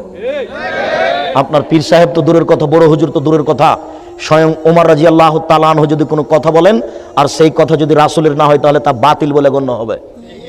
উমর মানে, উমর এত বড় মানুষ, উমর এত বড় মানুষ, আল্লাহ উমরকে এত ঈমান দিয়েছিলেন। আল্লাহ রাসূল বলছেন, উমর আনতা তাসলুক ফি তারিকিন লা ইয়াসলুকু শায়তান ফি তারিকিকা। উমর, তুমি যে রাস্তা দিয়ে হাঁটো, ওই রাস্তা দিয়ে শয়তান হাঁটে না। আপনি বলেন যে আমার পীর সাহেব যে রাস্তা দিয়ে হাঁটে, ওই রাস্তা দিয়ে শয়তান হাঁটে না, বলেন দেখি। কেউ তো বলবে যে আপনার পীর সাহেবকে শয়তানই চালায়, না হলে অন্যায় করছে কেন, এরকম কথা বলবে কেন? মুখ দিয়ে বের করবে আল্লাহ এবং আল্লাহ রাসূল। আল্লাহ বলেছেন, আল্লাহ রাসূল বলেছেন, এইভাবে তাকে বলতে হবে। শুনুন, রাসূল সাল্লাল্লাহু আলাইহি সাল্লাম বলেন, লজ্জা এবং ঈমান দুটো একসাথে জমা ধরে আছে। এই যা রফিয়া আহাদুহুমা রফিয়াল আখারু। লজ্জা উঠে গেলে ঈমান চলে যায়, লজ্জা চলে গেলে ঈমান চলে যায়। লজ্জা এবং ঈমান একসাথে দুটো জমা ধরে আছে। লজ্জা যখন চলে যায়, ঈমান তখন চলে যায়। লজ্জা এবং ঈমান একসাথে দুটো জমা ধরে আছে। আব্দুল্লাহ ইবনে মাসউদ রাদিয়াল্লাহু তাআলা আনহু বলেন, রাসূল সাল্লাল্লাহু আলাইহি সাল্লাম বলেছেন, ইন্না লিকুল্লি দীনিন খুলুকান ওয়া খুলুকুল ইসলামিল হায়া। প্রত্যেকটা দিনের একটা, প্রত্যেকটা ধর্মের একটা চরিত্র রয়েছে। প্রত্যেকটা ধর্মের একটা চরিত্র রয়েছে। হিন্দু ধর্মের একটা চরিত্র রয়েছে, বৌদ্ধ ধর্মের একটা চরিত্র রয়েছে, খ্রিস্টান ধর্মের একটা চরিত্র রয়েছে, আর ইসলাম ধর্মের চরিত্র হলো লজ্জা। ইন্না লিকুল্লি দীনিন খুলুকান ওয়া খুলুকুল ইসলামিল হায়া। ইসলাম ধর্মের চরিত্র হলো লজ্জা। ইসলাম ধর্মের চরিত্র হলো লজ্জা। আবু হুরায়রা রাদিয়াল্লাহু তাআলা আনহু বলেন, আল হায়া মিনাল ঈমান ওয়াল ঈমান ফিল জান্নাহ। লজ্জাই হচ্ছে ঈমান, ঈমানই হচ্ছে জান্নাত। লজ্জাই হচ্ছে ঈমান, ঈমানই হচ্ছে জান্নাত। লজ্জাই হচ্ছে ঈমান, ঈমানই হচ্ছে জান্নাত।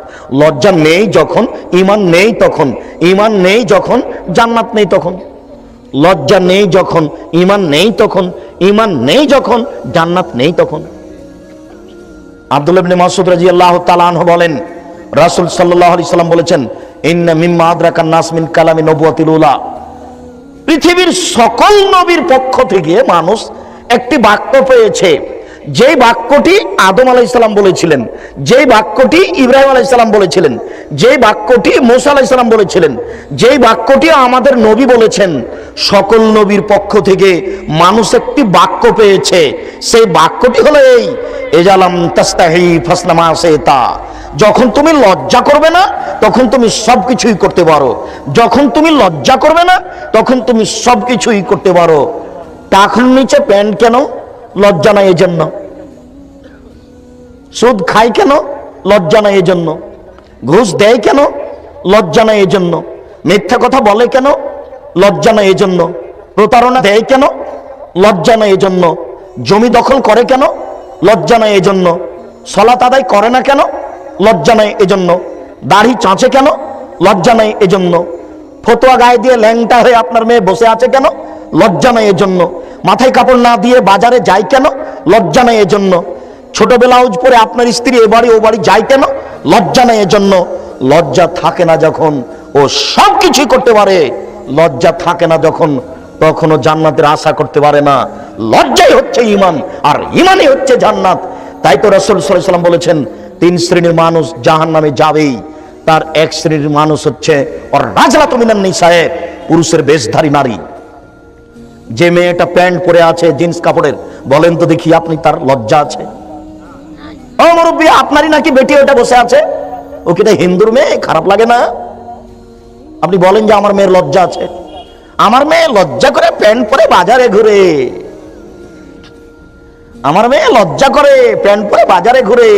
আমি 3 চিল্লায় চলে গেছি লন্ডন, আমি মসজিদের এক পাশে বসে হাত তুলে দোয়া করে জান্নাত কিনে নিব। জান্নাত পড়ে আছে, অসম্ভব। জান্নাত কোনো খেলতামশার জিনিস নয়। এটা আপনি যা মনে করেছেন তা ভুল সিদ্ধান্ত।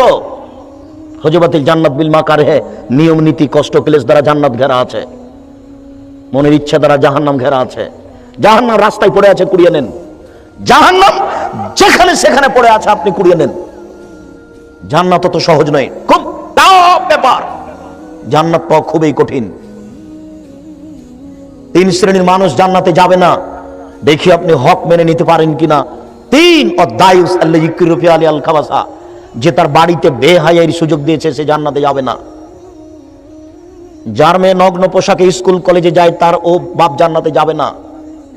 যার স্ত্রী ছোট ব্লাউজ পরে বাজারে ঘুরে এ বাড়ি ও বাড়ি যায়, ও জান্নাতে যাবে না, ওর স্বামী যাবে না জান্নাতে। 3 শ্রেণীর মানুষ জান্নাতে যাবে না। তার এক শ্রেণীর মানুষ হচ্ছে মধুমেনুল খামর, যারা নিয়মিত বিড়ি তামাক জর্দা সিগারেট গুল নেশাদার দ্রব্য খায় পান করে, তারা জান্নাতে যাবে না। 2 ওর রাজলাতু মিনান নিসায়ে, পুরুষের বেশধারী নারী, যারা পুরুষের জুতা স্যান্ডেল পরে, যারা পুরুষের শার্ট প্যান্ট পরে, যারা পুরুষের পোশাক পরে, তারা জান্নাতে যাবে না। আমি অনুবাদক, আপনি অনুবাদ আবার দেখে নেন। 3 অদায়ুস আল্লাযী ইউকিরু ফি আল খাবাসা, দায়ুস ওই যে তার বাড়িতে বেহায়ার সুযোগ দিয়েছো। দায়ুস যে তার বাড়িতে বেহায়ার সুযোগ দিয়েছো, দায়ুস। দেখি আপনি হক মেনে নিতে পারেন কিনা। হক মানা বড় কঠিন, সত্য মেনে নেওয়া বড় কঠিন, মিথ্যে ছেড়ে দেওয়া বড় কঠিন, কোনোটাই কম নয়। মহান আল্লাহ বলেন, ইয়া আইয়ুহাল্লাযীনা আমানু, হে বিশ্বাসীগণ, ইয়া আইয়ুহাল্লাযীনা আমানু তাকুল্লাহ, হে বিশ্বাসীগণ তোমরা আল্লাহকে ভয় করো। ও কুনু মা'আস সাদিকিন, আর সত্যবাদীদের অন্তর্ভুক্ত হও। এটা আল্লাহর আদেশ যে তোমরা পরহেজগার হও আর সত্যবাদীদের অন্তর্ভুক্ত হও। পরহেজগার হওয়া বড় কঠিন। আবু হুরায়রা রাদিয়াল্লাহু তাআলা আনহু বলেন, রাসূল সাল্লাল্লাহু আলাইহি ওয়াসাল্লাম বলেছেন,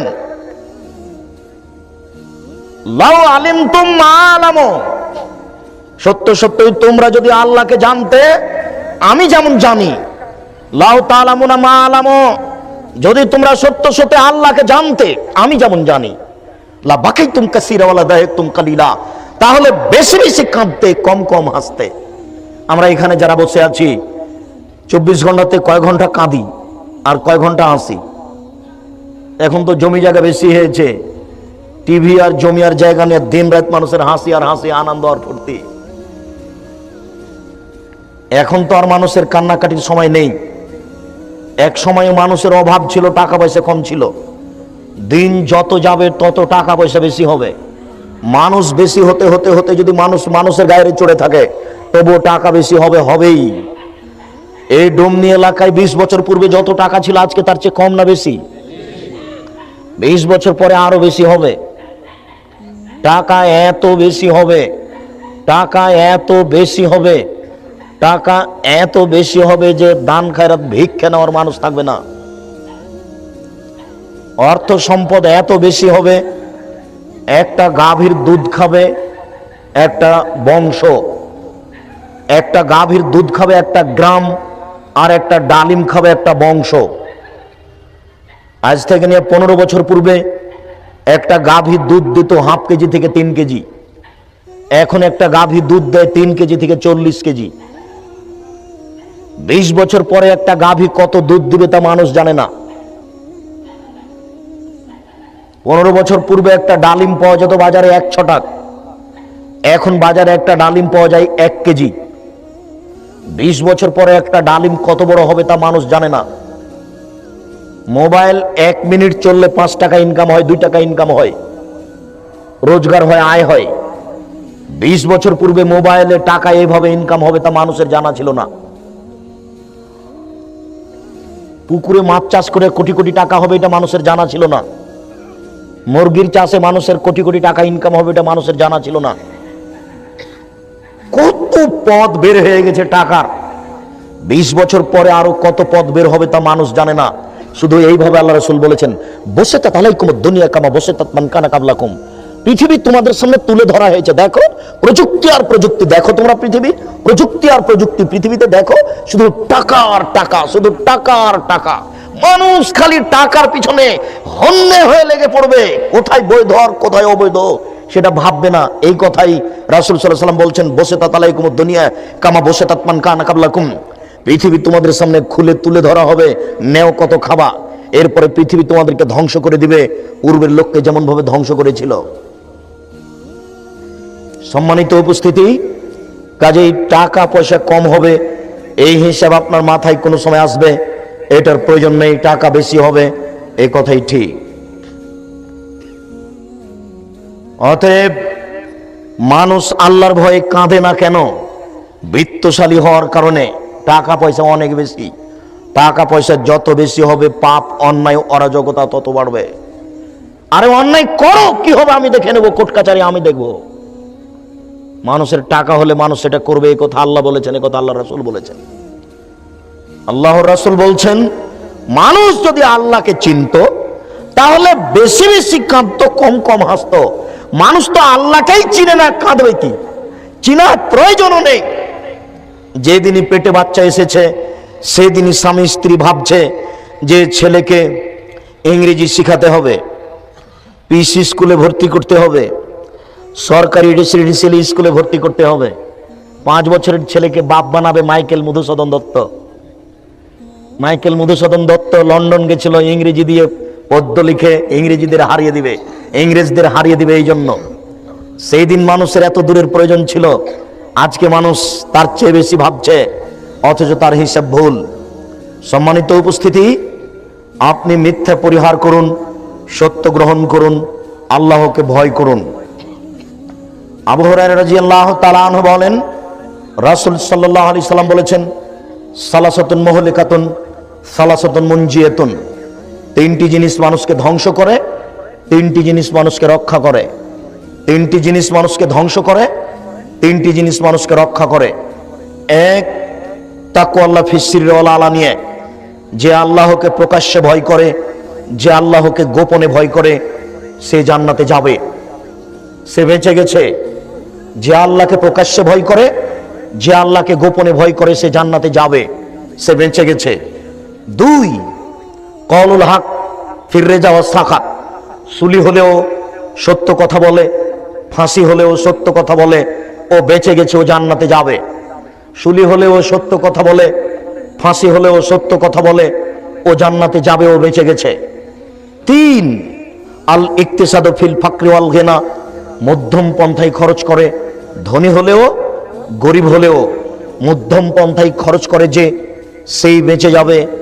ধনী হলেও গরিব হলেও। হঠাৎ করে ধনী হয়েছেন, প্রতিদিন বাজারে 10 কেজি ওজনের রুই মাছ কিনিয়েন না। হঠাৎ করে টাকা কমে গেলে রুই মাছ কিনতে পারবেন না, এলাকার লোক নিন্দা করবে, এই কাজ করিয়েন না। হঠাৎ করে ধনী হয়েছেন, স্ত্রীর জন্য 5000 টাকা দিয়ে শাড়ি কিনিয়েন না, এটা ভুল। মধ্যম পন্থায় খরচ করবেন। তোমরা যারা দিনমজুর ভ্যান চালক রিক্সাওয়ালা শোনো, তোমরা বাজারে গিয়ে পুঁটির মাছ কিনবে, এই কথাই ঠিক। তুমি যদি রুই মাছ কিনো, 300 টাকা কেজি, 500 টাকা কেজি রুই মাছ কিনলে কয়দিন পরে তোমাকে মানুষের কাছ থেকে টাকা কর্জ নিতে হবে, তুমি ঠিক মতো দিতে পারবে না, তখন তুমি এলাকা থেকে পালিয়ে যাবে, তোমার এটা আসবেই। এ কারণে রাসূল সাল্লাল্লাহু আলাইহি ওয়াসাল্লাম বলেছেন, আল্লাহ তাআলা বিচার মাঠে 3 শ্রেণীর মানুষের সাথে কথা বলবেন না। এই কারণে রাসূল সাল্লাল্লাহু আলাইহি ওয়াসাল্লাম বলেছেন, বিচারের মাঠে আল্লাহ 3 শ্রেণীর মানুষের সাথে কথা বলবেন না। 1, শাইখুন জানিন, বেশি বয়সে জেনা করে যারা, তাদের সাথে আল্লাহ বিচারের মাঠে কথা বলবেন না। 2, মালিকুন কাদ্দাব, মিথ্যুক দায়িত্বশীল যারা, মিথ্যুক হেড মৌলানা, মিথ্যুক হেডমাস্টার, মিথ্যুক প্রিন্সিপাল, মিথ্যুক ভাইস চ্যান্সেলর, মিথ্যুক মেম্বার, মিথ্যুক চেয়ারম্যান, মিথ্যুক এমপি, মিথ্যুক মন্ত্রী, মিথ্যুক টিওনো, মিথ্যুক ইওনো, মিথ্যুক ডিসি, মিথ্যুক এসপি, মিথ্যুক গ্রাম্য সর্দার, যেখানে যারা মিথ্যে কথায় দায়িত্ব পালন করছে, সে যত বড়ই পরেজগার হোক না কেন, আল্লাহ তার সাথে বিচারের মাঠে কথা বলবেন না। ও যদি প্রতিবার হজ করে আসে, হবে না। শফিকুল ইসলাম জাগরণী বলেছেন, লাভ হবে না, কবর পাকা করে দিয়ে সান। আপনার বাপের কবর যদি স্বর্ণ দিয়ে পাকা করেন, কোনো লাভ হবে না। কবি নজরুল ইসলাম বলেছেন, মসজিদের পাশে কবর দিও ভাই। মসজিদের পাশে কেন? আপনার বাপের কবর যদি কাবা ঘরের নিচে ঢুকিয়ে দেন, 1 পয়সা লাভ নেই। তার মানে প্রতিবার যদি হজ করেন আর মিথ্যা কথায় দায়িত্ব পালন করেন, আল্লাহ আপনার সাথে বিচারের মাঠে কথা বলবেন না। আপনি যত বড়ই পরেজগার হন না কেন, বক্তা সাহেব আপনি যত বড়ই পরেজগার হন, আর আপনি যতই জাতির সামনে বক্তব্য দেন, আপনি মিথ্যা কথা দিয়ে বক্তব্য দিলে, মিথ্যার আশ্রয় নিলে, আল্লাহ আপনার সাথে বিচারের মাঠে কথা বলবেন না। বিচারের মাঠে আল্লাহ আপনার বায়ের সাথে পাগড়ি দেখবেন না। বিচারের মাঠে আপনার জুব্বা পায়ের টাকনো পর্যন্ত আছে নাকি, এটা দেখবেন না। বিচারের মাঠ বড় কঠিন। বিচারের মাঠের একচ্ছত্র মালিক থাকবেন আল্লাহ তাআলা, সেখানে কোনো নবীও কথা বলতে পারবেন না অনুমতি ছাড়া। সম্মানিত উপস্থিতি, বলছিলাম 3টি কারণে মানুষ বেঁচে যায়, জান্নাতে যাবে। 1, প্রকাশ্যে আল্লাহকে ভয় করেছে, গোপনে আল্লাহকে ভয় করেছে। 2, ধনী হলেও মধ্যম পন্থায় খরচ করে, সুলি হলেও সত্য কথা বলে, ফাঁসি হলেও মিথ্যে কথা বলে, সত্য কথা বলে, সুলি হলেও সত্য কথা বলে, ফাঁসি হলেও সত্য কথা বলে, এই জান্নাতে যাবেই। 3, মধ্যম পন্থায় খরচ করে যে, সে জান্নাতে যাবে। মধ্যম পন্থায় খরচ করার ব্যাপারে আমরা আরেকটা হাদিস পেশ করেছি, 3 শ্রেণীর মানুষ জাহান্নামে যাবেই। তার 3য় শ্রেণীর মানুষ হচ্ছে ছায়লুল মুস্তাকবির, গরিব গৌরবী যারা। গরিব গৌরবী যে, তার সাথে আল্লাহ বিচার মাঠে কথা বলবেন না।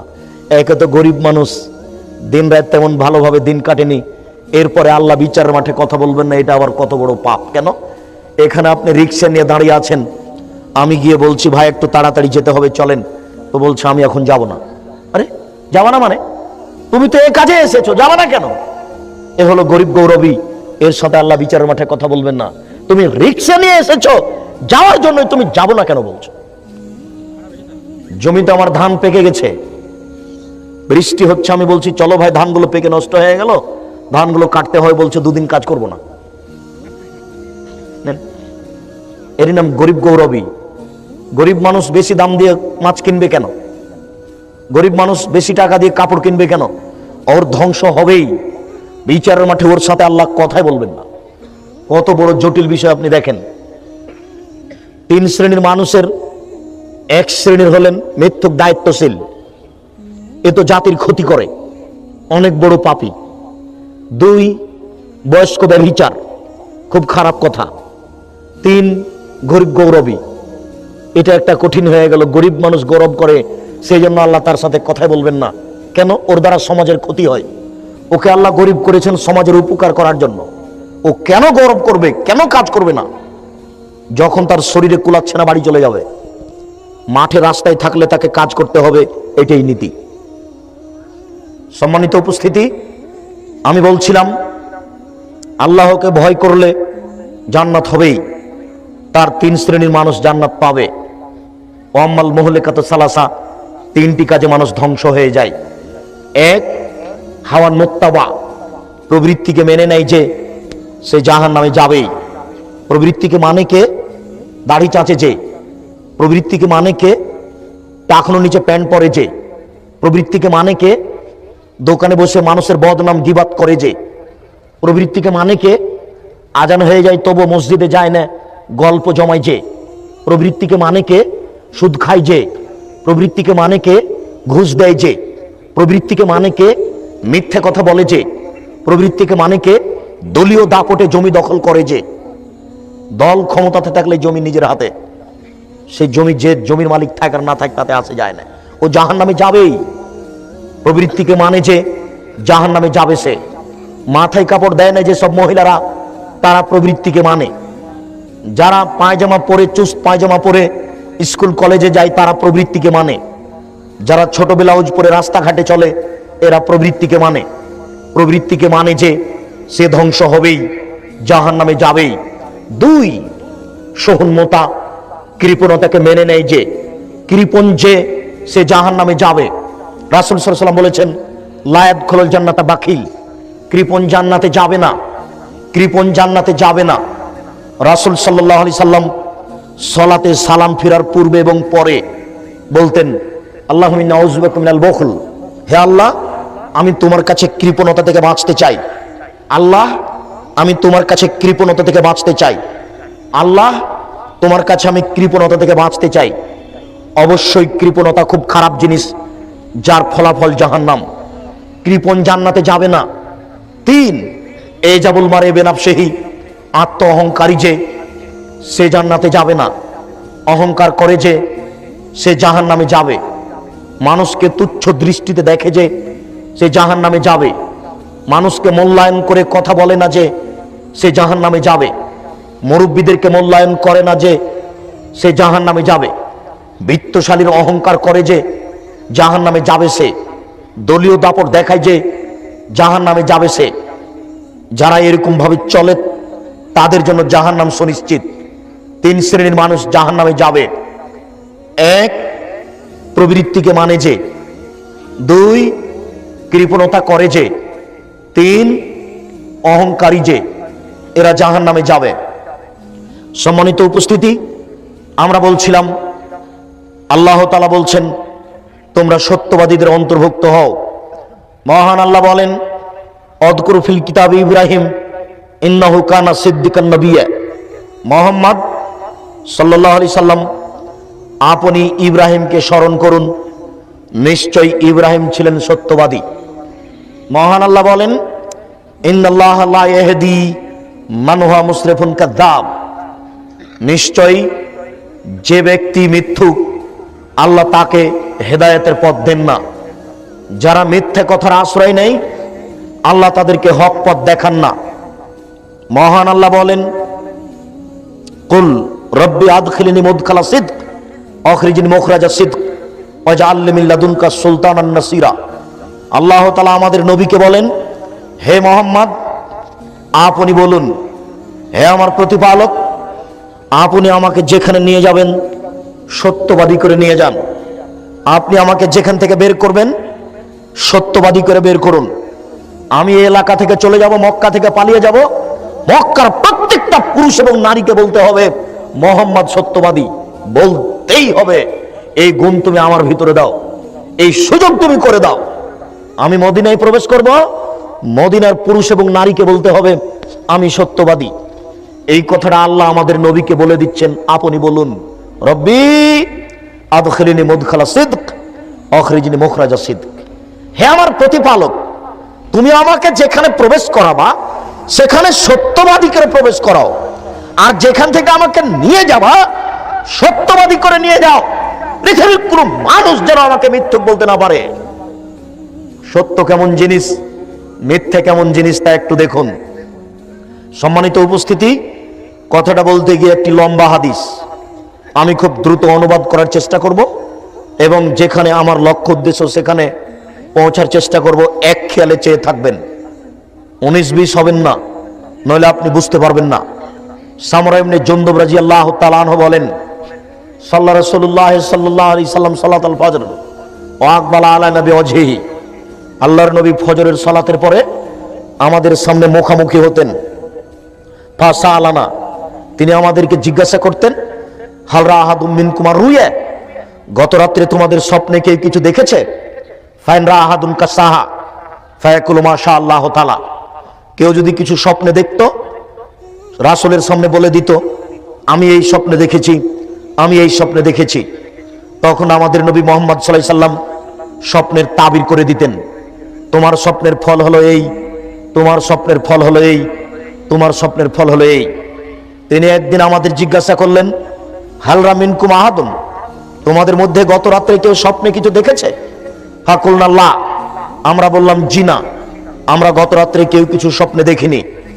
তখন আল্লাহর নবী বললেন, শোনো, ইন্নী রাআইতু লাইলাতান বারেহা, আমি গত রাত্রে দেখলাম ফায়াতায়ানি রাজুলানে, দুইজন মানুষ আমার নিকটে আসলো।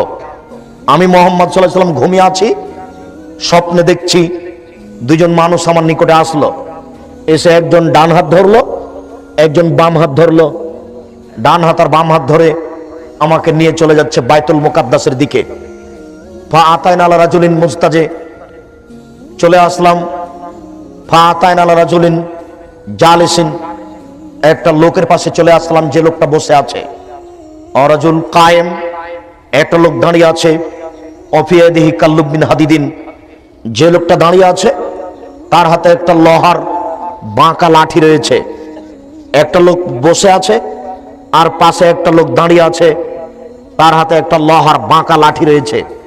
ফাইদখুলু ফি সিদকিহি, লোহার বাঁকা লাঠি তার মুখের ডান দিক দিয়ে ঢুকে দেয়।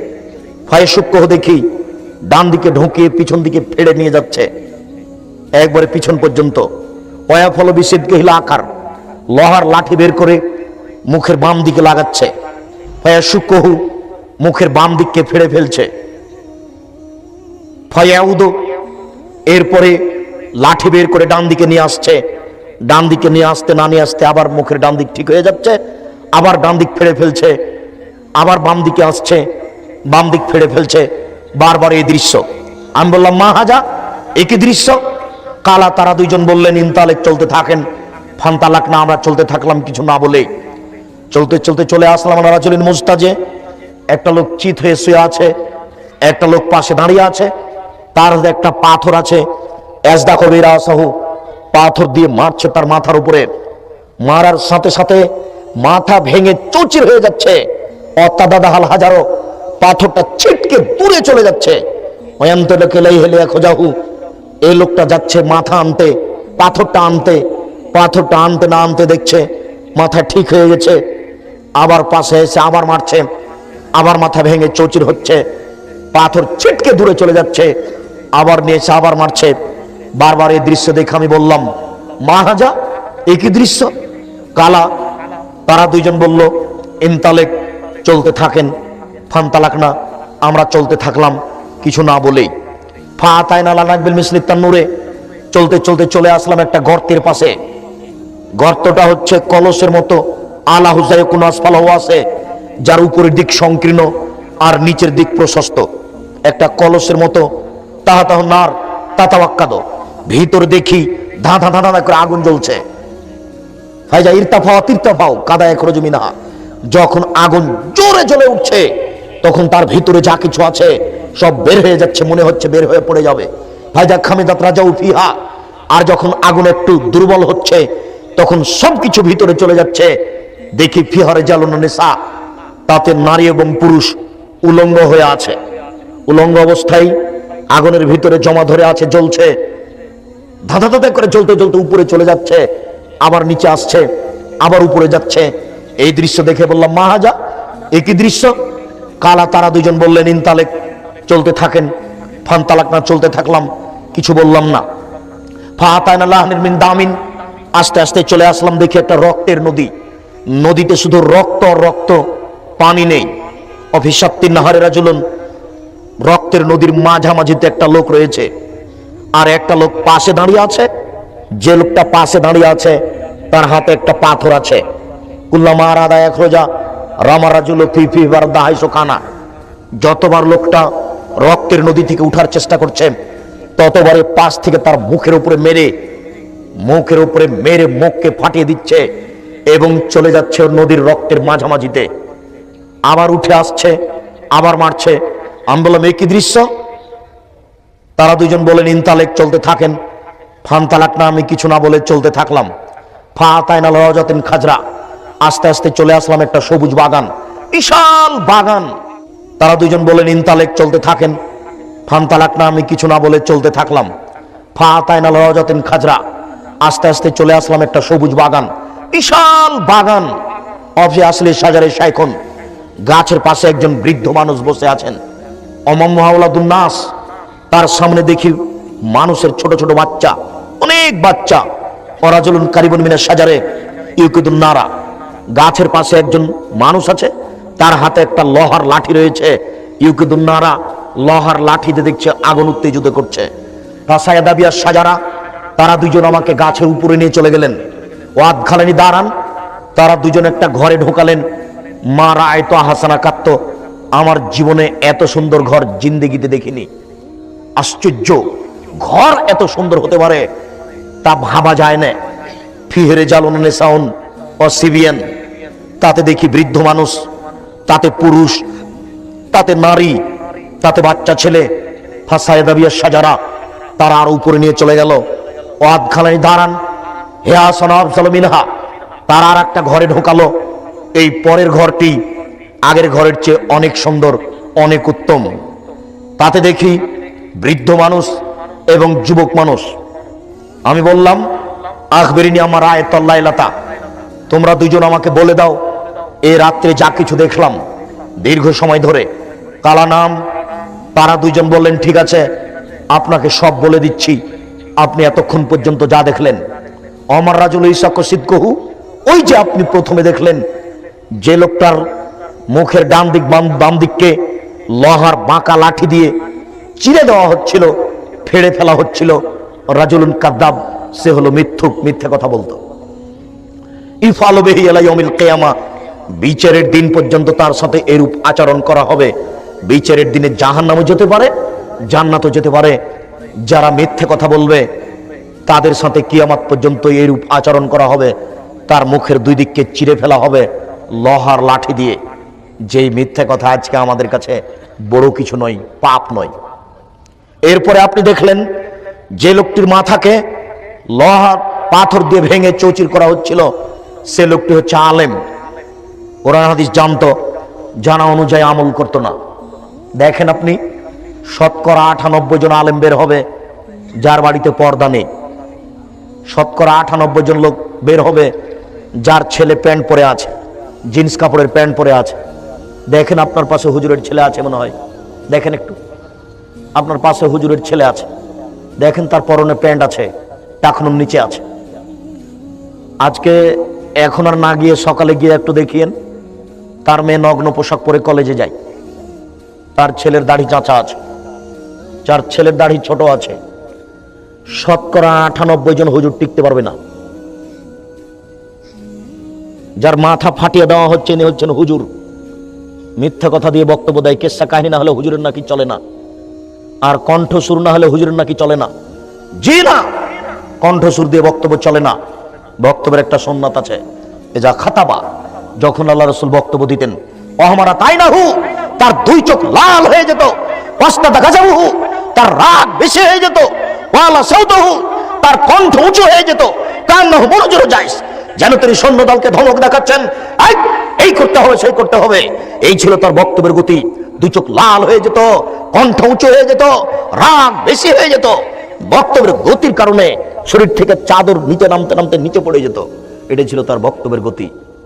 কণ্ঠ দিয়ে হুজুর মানুষকে পাগল করতে চায়। টাকা কম হলে হুজুরের মুখ কালো হয়। আগেই নাকি লাগে 30,000, বিদায়ের সময়তে আবার 10,000। কন্টাক্ট করে হুজুরকে নির্ধারণ করতে হয়। হুজুরের দলিলের শেষ নেই। শুনুন, ধর্ম পাগল কিছু নয়, ধর্ম একজন মানুষের কথা দিয়ে চলে। বলেন তো তার নাম কি? তিনি হচ্ছেন মুহাম্মদ সাল্লাল্লাহু আলাইহি সাল্লাম। এই কথাটা সবসময় মনে রাখবেন।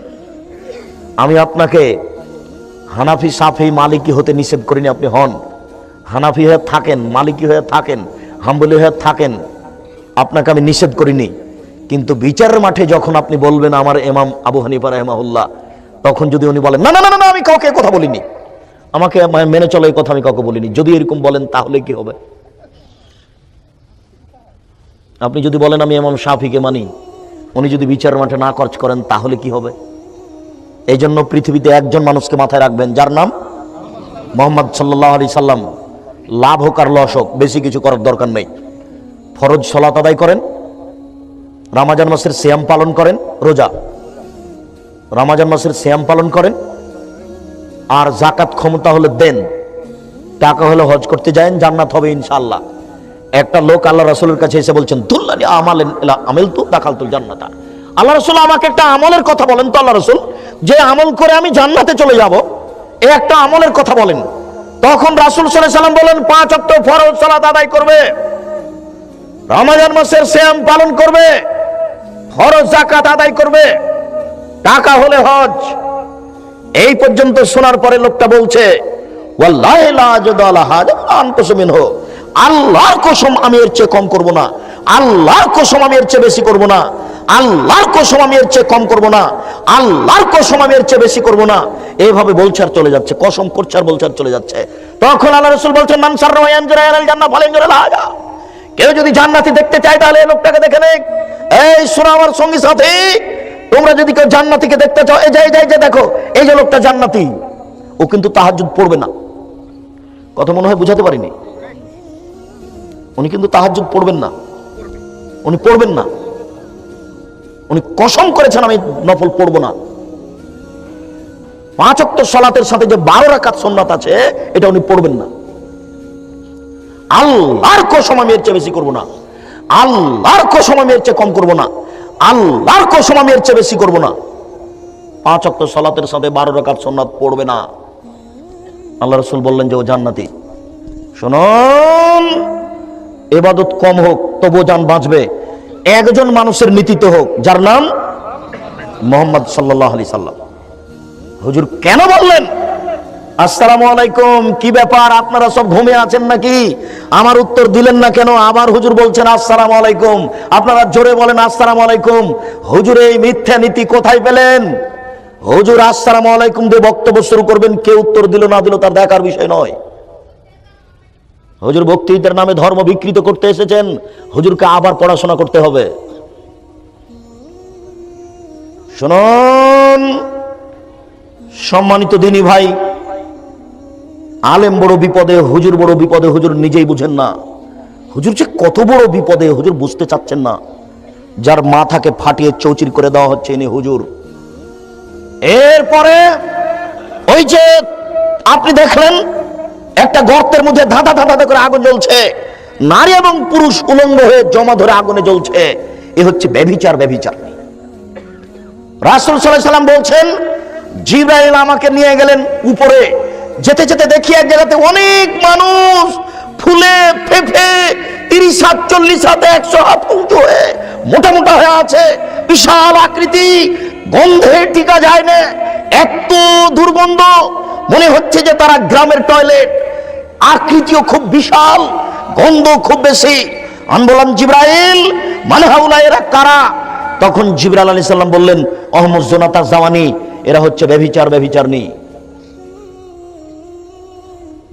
যাদের আকৃতি খুব বিশাল, দুর্গন্ধে টিকা যায় না, এরা কারা বলেন তো? যারা ব্যভিচারনী, যারা উলঙ্গ অবস্থায় আগুনে জমা ধরে আছে, ধাঁধা ধাঁধা করে উপরে চলে যাচ্ছে আগুনের ভিতরে, আবার নিচে চলে আসছে। বলেন তো এরা কারা? এরা ব্যভিচারনী। রাসূল সাল্লাল্লাহু আলাইহি সাল্লাম বলেছেন, মহিলাদের ব্যভিচারনী মহিলাদের লজ্জা স্থানের গন্ধে জাহান্নামীরা জাহান্নামে টিকতে পারবে না। ব্যভিচারনী মহিলাদের লজ্জা স্থানের গন্ধে জাহান্নামীরা জাহান্নামে টিকতে পারবে না। ব্যভিচারনী মহিলাদের লজ্জা স্থানের গন্ধে জাহান্নামীরা জাহান্নামে টিকতে পারবে না। আপনাকে শরীয়ত বুঝাতে অক্ষম, দুঃখিত। যাদের হাতে লক্ষ মানুষ, তারাই জাতির সামনে মিথ্যা দিন প্রচার করলো, সঠিক করলো না। যাদের হাতে মিডিয়া, তারা কিসসা কাহিনী জাতির সামনে পেশ করলো, কোরআন হাদিস পেশ করলো না। অথচ এসব হাদিস 1450 বছর থেকে হাদিস গ্রন্থে পড়ে আছে। এরপরে যে আপনি দেখলেন একটা লোক রক্তের নদীতে পড়ে আছে, পাশ থেকে তার মুখকে পাথর দিয়ে ভেঙে চৌচির করে দেওয়া হচ্ছে, ও হচ্ছে সুদখোর। যার মুখকে পাথর দিয়ে ভেঙে দেওয়া হচ্ছে এবং রক্তের নদীর মাঝামাঝিতে করা হচ্ছে কে? এই সুদখোর, সুদের লেনদেন আছে কারো? আপনাদের লজ্জা হয় না একটু? ভিক্ষা করে খান, ভিক্ষা দেয় না কেউ? কে বললে ভিক্ষা দিবে না? পাশের বাড়ির লোক ভিক্ষা পায় তো। আপনাকে আমি প্রথমে ভিক্ষা করতে বলিনি, আমি বলেছি বাপের জমিদারি আছে, বড় ব্যবসা করেন, টাকা কম আছে কলা বিক্রি করে খান, তার চেয়ে টাকা কম আছে চকলেট বিক্রি করে খান, টাকাই যদি না থাকে দিন মজুরি করে খান, দিন মজুরি করে যদি খেতে না পারেন ভিক্ষা করে খান। সুদ খেতে হবে কেন? সুদ খেতে হবে কেন? ভিক্ষা করে খান, সুদ খেতে হবে কেন? কাপুরুষ বাপ বেটা মিলে পরের বাপে টাকা নিলে কেন? যৌতুক নিবে কেন? তোমাকে আমি বলিনি যে ভিক্ষা করা টাকা দিয়ে চাউল কিনে ভাত খেয়ে ইবাদত কবুল হবে? ভিক্ষা করা টাকা দিয়ে চাউল কিনে ভাত খেয়ে ইবাদত কবুল হবে? ভিক্ষা করা টাকা দিয়ে চাউল কিনে ভাত খেয়ে ইবাদত কবুল হবে? যৌতুকের টাকা দিয়ে চাউল কিনে ভাত খেয়ে ইবাদত কবুল হবে না। গ্রামীণ ব্যাংকে, রূপালী ব্যাংকে, সোনালী ব্যাংকে, ঠ্যাঙ্গামারা, আশা ব্রাকে, সব গার্মেন্টসে, সব জায়গাতে চাকরি করে টাকা দিয়ে চাউল কিনে ভাত খেয়ে ইবাদত কবুল হবে না। কোন মায়ের বেটা ফতো এভাবে উল্টে ধরতে পারবে না। তুমি মনে রেখো যুবক, আম গাছে জাম ধরতে পারে, ধরে না। অমাবস্যার রাতে চাঁদ উঠতে পারে, উঠে না। সুঁয়ের ছিদ্র দিয়ে ফাল ঢুকতে পারে, ঢোকে না। সুঁয়ের ছিদ্র দিয়ে ফাল ঢুকে যেতে পারে, আম গাছে জাম ধরে যেতে পারে, অমাবস্যার রাতে চাঁদ উঠে যেতে পারে, এটা ঘটে যেতে পারে। কিন্তু যে কথা বলছি সেই কথাতে সন্দেহ আছে বলে কিয়ামত পর্যন্ত চেষ্টা করলে সরিষা ঢোকানো যাবে না। যা বলছি তাই থাকবে। শুনুন, রাসূল সাল্লাল্লাহু আলাইহি সাল্লাম বলেন, একটা লোক বিপদে পড়েছে, সফরে আছে, বিপদে পড়ে হাত তুলে আল্লাহর দরবারে প্রার্থনা করছে, আল্লাহ আমি বিপদে পড়েছি, তুমি আমাকে বাঁচাও। রাসূল সাল্লাল্লাহু আলাইহি সাল্লাম বলছে, দুঃখিত, মাতামুহু হারামুন, তার খাদ্য আছে হারাম, মালবাসুহু হারামুন, মাশরাবুহু হারামুন, তার পানি আছে হারাম, মালবাসুহু হারামুন, তার পোশাক আছে হারাম, গুযিয়া বিল হারামে, তার জীবিকা নির্বাহ হারাম। আল্লাহ ইস্তাজাব লাহু, তার দোয়া কি করে কবুল হতে পারে? তার দোয়া কবুল হবে না। সুদ খেতে হবে তোমাকে কে বলেছে? পৃথিবী অনেক বড়, ভিক্ষা করে খাও যুবক, ভিক্ষা পাও না? এটা একটা শেষ বৈধ পথ, ভিক্ষা করে খাও। পরের টাকা নিবে কেন? শ্বশুরের কাছে টাকা নিতে হবে কেন? আগামীকাল সন্ধ্যা হতে হতে টাকা ফেরত দাও। আর যেসব সুদের সাথে জড়িয়ে আছো, এই সুদ থেকে তোবা করে আসো। অযথা ভুল বুঝে বাপ মাকে টাকা ইনকাম করে খাওয়ালে, ভাই বোন ছেলে মেয়েকে খাওয়ালে ফলাফল জাহান্নাম হলো। এই চারের মাঠে তোমার কেউ সাথ দেবে না যুবক, তুমি বুঝতে পারছো না, তুমি খুব বড় বিপদে আছো। দেখো কি অবস্থা সুদখোরের, আর তুমি নিজে নগদ বুঝতে পারছো এটা সুদ। রাসূল সাল্লাল্লাহু আলাইহি সাল্লাম বলছেন, সুদখোরের অবস্থা হচ্ছে এই। দুইজন বললেন, ওই যে আপনি দেখতে পাচ্ছেন গাছের পাশে একটা বৃদ্ধ মানুষ, ইনি হচ্ছেন ইব্রাহিম আলাইহিস সালাম। গাছের ইব্রাহিম আলাইহিস সালাম সামনে দেখলেন অনেকগুলি বাচ্চা, ওরা হচ্ছে মানুষের বাচ্চা, হিন্দু মুসলমান সবাই জান্নাতে যাবে। ওই যে দেখলেন পাশে একজন জাহান্নামের আগুনকে লোহার লাঠি দিয়ে উত্তেজিত করছেন, উনি হচ্ছেন মালিক ও খাজানির নারে, জাহান্নামের মালিক। আপনি যে প্রথম ঘরে ঢুকলেন, ওইটা ঘর হচ্ছে সাধারণ মুমিনের ঘর, পুরুষ নারী ছোট বড় সবাই যাবে, নারী পুরুষ। এরপরে যে এখনই বের হলেন এই ঘর থেকে, হাজী দারুস শুহাদায়ে, এটা হচ্ছে শহীদদের ঘর। এই যে আপনার ডান হাত ধরে আছে আমি হচ্ছে জিবরাইল। এই যে আপনার বাম হাত ধরে আছেন, ইনি হচ্ছেন মিকাইল, আমি জিবরাইল, ইনি মিকাইল। ফারফারা আসাক, আপনি একটু মাথাটা উপর দিকে করেন তো। ফারাফাতুম রাসি, আমি মাথাটা উপর দিকে করলাম। ফায়জা মিসলুজুল্লাহ, দেখি একটা সুন্দর টকটকে ঝকঝকে বিশাল ছায়ার মতো ঘর। তারা দুইজন বললেন, জাকা মানজিলুকা, এটা আপনার ঘর, যেমন বলেছে এটা আমার ঘর। আমি বললাম, দাওনি আদখুলু মানজিলি, তোমরা দুইজন আমাকে ছেড়ে দাও, আমি আমার ঘরে ঢুকে যাই। কালা, তারা দুইজন বললেন, লা বাকি লাকা উমরুন লাম তাস্তাকমিলহু, আপনার বয়স এখনো বাকি আছে, আপনি শেষ করেননি। এই যা ইস্তামনা উমরাকা আতাইতা মানজিলাক, যখন আপনার বয়স শেষ হয়ে যাবে তখন আপনি এখানে চলে আসবেন। বুখারী। দীর্ঘ সময় ধরে একটা কথা বলার জন্য হাদিসটা অনুবাদ করছিলাম, অনেক অংশ ছেড়ে অনুবাদ করেছি। তার একটি গুরুত্বপূর্ণ অংশ হচ্ছে, হয়তো আপনার মনে আছে, লোহার লাঠি মুখের ডান দিকে লাগিয়ে চিরে ফেলা হচ্ছে, ফেড়ে ফেলা হচ্ছে, বাম দিকে লাগিয়ে চিরে ফেলা হচ্ছে, ফেড়ে ফেলা হচ্ছে। বলেন তো এ কে? এ হচ্ছে মিথ্যুক, মিথ্যাবাদী, মিথ্যা কথা বলতো, তার ফলাফল হচ্ছে এই। উবাদা ইবনে সামিত রাদিয়াল্লাহু তাআলা আনহু বলেন, রাসূল সাল্লাল্লাহু আলাইহি ওয়াসাল্লাম বলেছেন, আনা যাইমুন বিবাইতিন ফি ওয়াসতিল জান্নাহ লিমান তারাকাল কিযব ওয়া ইন কানা মাযে। পৃথিবীর মানুষ শুনে রেখো, আমি জান্নাতের মাঝামাঝিতে একটা ঘর নিয়ে দেওয়ার জন্য জিম্মেদার। আমি মুহাম্মদ সাল্লাল্লাহু আলাইহি সাল্লাম জান্নাতের মাঝামাঝিতে একটা ঘর নিয়ে দেওয়ার জন্য জিম্মেদার। ওই লোককে আমি জান্নাতের মাঝামাঝিতে ঘর নিয়ে দিব যে ব্যক্তি মিথ্যা পরিহার করবে। মজাক করে হলেও, মজাক করে মানে এই যে মজাক করে মানে চট করে আপনি আপনার বন্ধুর কলমটা উঠিয়ে নিয়েছেন, কলমটা উঠিয়ে নিয়ে বলছেন এই কলমটা দে তো, তোর কলমটা দে তো। কই আমি যে এখানে কলম রেখেছিলাম, কই কে নিল? তুই নিয়েছিস নাকি? না না আমি নিইনি। একটু পরে আপনি কলমটা ফেরত দিবেন। এই যে মজাক করে আপনি মিথ্যা কথা বললেন, এটাও শরীয়তে অনুমতি নেই। রাসূল সাল্লাল্লাহু আলাইহি ওয়াসাল্লাম বলেন, আমি জিম্মেদার ওই ব্যক্তিকে জান্নাতে নিয়ে যাব যে ব্যক্তি মিথ্যা পরিহার করবে, মজাক করে হলেও আমি তাকে জান্নাতে নিয়ে যাওয়ার জন্য জিম্মেদার। সাহাল ইবনে সাদ রাদিয়াল্লাহু তাআলা আনহু বলেন, রাসূল সাল্লাল্লাহু আলাইহি সাল্লাম বলেছেন, মায়াজমান লি মা বাইনা লাহিহি ওয়া মা বাইনা রিজলাইহি আজমালাহুল জান্নাহ। আমি মুহাম্মদ সাল্লাল্লাহু আলাইহি সাল্লাম ওই মানুষকে জান্নাতে নিয়ে যাওয়ার জন্য জিম্মেদার যে ব্যক্তি দুইটা জিনিসের জিম্মেদার হবে। এক, মুখে মিথ্যা কথা বলবে না। দুই, জেনায় লিপ্ত হবে না। এই দুইটা কাজ যে করবে আমি তাকে জান্নাতে নিয়ে যাব, এর ব্যাপারে আমি জিম্মেদার। বুখারী মুসলিম তিনি বলেন, আমি ওই মানুষকে জান্নাতে নিয়ে যাওয়ার জন্য জিম্মেদার। কিভাবে নিয়ে যেতে হবে সেটা আমি দেখব, তবে তাকে দুটো জিনিস ত্যাগ করতে হবে। এক, মিথ্যা কথা। দুই, জেনা। এই দুইটা কাজ যদি ত্যাগ করতে পারে জিম্মেদারি আমার রয়েছে। কিভাবে জান্নাতে নিয়ে যাব সেটা আমার ব্যাপার। উবাদা ইবনে সামিত রাদিয়াল্লাহু তাআলা আনহু বলেন, রাসূল সাল্লাল্লাহু আলাইহি সাল্লাম বলেছেন, ইজমানুল সিত্তান মিন আনফুসিকুম আজমালাকুল জান্নাহ। তোমরা 6টা জিনিসের জিম্মেদারি গ্রহণ করো, আমি মুহাম্মদ সাল্লাল্লাহু আলাইহি সাল্লাম তোমাদেরকে জান্নাতে নিয়ে যাওয়ার জন্য জিম্মেদারি নিলাম। পৃথিবীর মানুষ, তোমরা 6টা জিনিসের ব্যাপারে জিম্মেদারি নাও। তোমরা এই 6টা কাজ করিও না, আমি জান্নাতে নিয়ে যাব, তোমাদেরকে কিভাবে নিয়ে যাব সেটা আমার ব্যাপার, তবে তোমরা 6টা কাজ করিও না। এক, অসদকে জাহাদাস্তুম, কথা বললে সত্য কথা বলো, এইটা করো, আমি দেখবো বাকিটা। কথা বললে সত্য কথা বলো। দুই, অফিয়া ওয়াদতুম, ওয়াদা করলে পূর্ণ করো। ওয়াদা যদি মানুষের সাথে করে থাকো তাহলে সেটা পূর্ণ করো, আমি জান্নাতে নিয়ে যাব কিভাবে সেটা আমার ব্যাপার। তিন, অদ্দে যাউতুমিনতুম, আমানত রাখা হলে সময়ে তা প্রদান করো, কিভাবে জান্নাতে নিয়ে যেতে হবে সেটা আমার ব্যাপার। ও গ্রাম্য সর্দার সাহেব, আপনাকে আমি একটা আমানতের কথা বলে দিই, শুনুন। গ্রামের লোক আপনাকে 100 টাকার নোট একটা দিয়েছে, সুন্দর টকটকে। 10 বছর পরে আপনার কাছে গ্রামের লোক টাকা চাচ্ছে মসজিদ তৈরির জন্য। আপনি এই টাকাটাই হস্তান্তর করেন, মূলত এইটা আমানতদারি।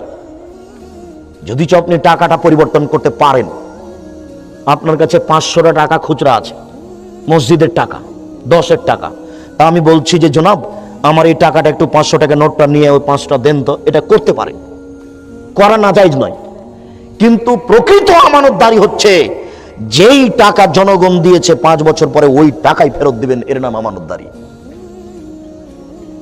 চেয়ারম্যান সাহেব যদি জানতো চেয়ারম্যানই করা কত বড় বিপদ, এমপি যদি জানতো এমপির পদ নিয়ে থাকা কত বড় বিপদ, তাহলে বলতো জনগণ শোনো, আমার ভুল হয়েছে, আমি জাতির কাছ থেকে ফিরে গেলাম, আমার বাপের 10 কাঠা জমি আছে, ওই জমি চাষ করে আলু চাষ করে খাবো, আমি জাতির দায়িত্ব পালন করব না, চলে গেলাম, আসসালামু আলাইকুম। যদি জানতো এমপি কত বড় বিপদ, তাহলে 3 ঘন্টা থাকতো না, 3 ঘন্টা। আবু যার গেফারি রাদিয়াল্লাহু তাআলা বলছেন, আল্লাহ রাসূল আমাকে আমার এলাকার নেতা করে দেন না। তখন আল্লাহ রাসূল হেসে এটা বলছেন, বলো কি তুমি আবু যার, তুমি তো দুর্বল, নেতৃত্ব হচ্ছে আমানত, আর তুমি কেন এখানে, তুমি কেন এই কথা বলছো? নেতৃত্ব দিবে উমর, মরলে 100 বাঁচলে 100, বাঁকা হয় না, এর নাম নেতৃত্ব দেয়, এর নাম নেতা। এমপি মন্ত্রী জানে না কত বড় বিপদ, যদি জানতো তাহলে 3 ঘন্টা থাকতো না। জাতির টাকা এভাবে মেরে খাওয়া, জাতির সাথে অন্যায় আচরণ করা যে কত বড় বিপদ, আপনাকে তো বলা আছে বহুবার, আপনি একটু ওখান থেকে দেখে নেন, ওখানে বহুবার বলা আছে। আপনার ওই গীবত পরনিন্দাতে বলা আছে যে যখন এমপি সাহেব হজ করতে গিয়ে কাবা ঘরের গিলাপ ধরে কান্নাকাটি করবেন, তখন আল্লাহ বলবেন, ও এমপি সাহেব, আরে জেনা ছিল আমার ব্যাপার, চুরি ছিল আমার ব্যাপার। কেউ যদি কোটিবার জেনা করে আসে আমাকে বলে যে আমার ভুল হয়েছে, আমি আল্লাহ বলবো যাও ক্ষমা করলাম তোমাকে, যাও। কিন্তু এমপি সাহেব, টাকা যে আমার নয় গো, টাকা যে জনগণের, টাকা জনগণকে ফেরত দাও, টাকা আমার নয় তো। আল্লাহ যদি বিচারের মাঠে, আল্লাহ যদি আপনাকে ক্ষমা করে দেন, আল্লাহ হবেন অত্যাচারী। আল্লাহ যদি আপনাকে ক্ষমা করে দেন, আল্লাহ হবেন অত্যাচারী। আল্লাহ বলেছেন ইন্নী হারামতু যুলমা আলাইয়া, আমি আল্লাহ আমার উপরে অত্যাচার হারাম করেছি, আমি আল্লাহ আমার উপরে অত্যাচার হারাম করেছি, আমি আল্লাহ আমার উপরে অত্যাচার করব না। চেয়ারম্যান সাহেব, আমি জনগণের টাকা ক্ষমা করব না। এই ছেলে, তোমার বাপকে একটু দেখাও গো, www আব্দুর রাজ্জাক বিন ইউসুফ জুমার খুতবা, গত জুমার অত্যাচার জুলুম, ওটা একটু দেখে নাও। www আব্দুর রাজ্জাক বিন ইউসুফ জুমার খুতবা, খুতবার আলোচনা হচ্ছে অত্যাচার, জুলুম, নির্যাতন, অত্যাচার, জুলুম, নির্যাতন, এই বিষয়ের উপর একটা বিস্তারিত বিবরণ দেওয়া আছে 50-60 মিনিটের। সম্মানিত উপস্থিতি, আমি বলছিলাম আমানত কত বড় জিনিস। হেডমাস্টার ওটা বুঝেন না, প্রিন্সিপাল হেড মাওলানা এটা বুঝে না। জনগণের 10টা টাকা পকেটে আসাতেই চট করে চায়ের স্টলে বসে চা খাওয়ার পরে ওই টাকাটাই দিয়েছে, যে টাকাটা একটু আগে ছেলেটা তার হাতে জমা দিয়েছে। হেড মাওলানা বুঝতে পারছেন না আমানতদারি কত বড় কঠিন। পৃথিবীর মানুষ, আমানতদারির জিম্মেদারি নাও। আমি মুহাম্মদ সাল্লাল্লাহু আলাইহি ওয়াসাল্লাম দেখে নিব কিভাবে জান্নাত নিয়ে যেতে হবে। এরপরে তিনি বলেন অফাজু ফরুজাকুম, জেনায় লিপ্ত হয়েও না, জান্নাতে নিয়ে যাবো আমি, কিভাবে নিয়ে যেতে হবে দেখবো। জেনায় লিপ্ত হয়েও না, তাহলে বারবার জেনা কথাটা চলে আসছে, এটা খুব বড় কঠিন। মানুষ দুই জায়গাতে ফেসে যাবে, এক টাকায় আর এক নারীর কাছে। টাকা বৈধ অবৈধ এটা উপার্জন আর ভাববে না। এই ছেলেটাকে তার বাপ মা বারবার চুমা দিচ্ছে, বারবার আদর করছে, কতদিন? 2 বছর, 4 বছর, 8 বছর, 10 বছর, 15 বছর, 20 বছর। এবার ছেলে পড়াশোনা বাদ দিয়েছে, যখন তখন মা বলছে কি করবি, পড়াশোনা বাদ দিলে কি করবি, টাকা পয়সা ইনকাম কর, টাকা পয়সা ইনকাম কর। চিন্তা করছে যে মাও তো আমাকে ভালোবাসছে না, যে মা চুমা দিচ্ছিল, আদর করছিল, তাহলে ওই বুঝবে যে টাকার প্রয়োজন আছে। যার সাথে জেনার কথা হচ্ছে সেও টাকা চাই, বাপ মাও টাকা চাই, রিক্সাওয়ালাও টাকা চাই, ভ্যানওয়ালাও টাকা চাই। তাহলে বোঝা যাচ্ছে যে টাকা ছাড়া তার কোনো কাজ চলে না। তখন সে হন্যে হয়ে নেমে পড়ে, তাকে টাকা ইনকাম করতেই হবে। আর নারী জাতি এত কঠিন জাতি, নারী জাতি এত কঠিন জাতি। মুহাম্মদ সাল্লাল্লাহু আলাইহি ওয়াসাল্লাম বলেন, ও নারী জাতি তোমরা এমন জাতি, ও নারী জাতি তোমরা এমন জাতি যে বুদ্ধিমানের বুদ্ধিকে নষ্ট করতে পারো। আপনাদের চেয়ারম্যান সাহেব হুঁশিয়ার মানুষ, বুদ্ধিমান মানুষ, গিয়ে ওই বাসে উঠেছেন, দেখছেন যে একটা মেয়ে বসে আছে, জায়গাটা খালি আছে পাশে। একবার খালি মেয়েটা হেসে বলেছে ভাইয়া বসেন, একবার হেসে বললে আর কিছু লাগবে না। এবার চেয়ারম্যান সাহেব যতক্ষণ পর্যন্ত থাকবেন ততক্ষণ পর্যন্ত তাকে বলতে থাকবেন তোমার নাম কি, তোমার বাপের নাম কি, তুমি কি করো, বাঁচার কোনো পথ নাই। এক ভাইয়াতে একবারে শেষ সম্পূর্ণ ইমান আমার।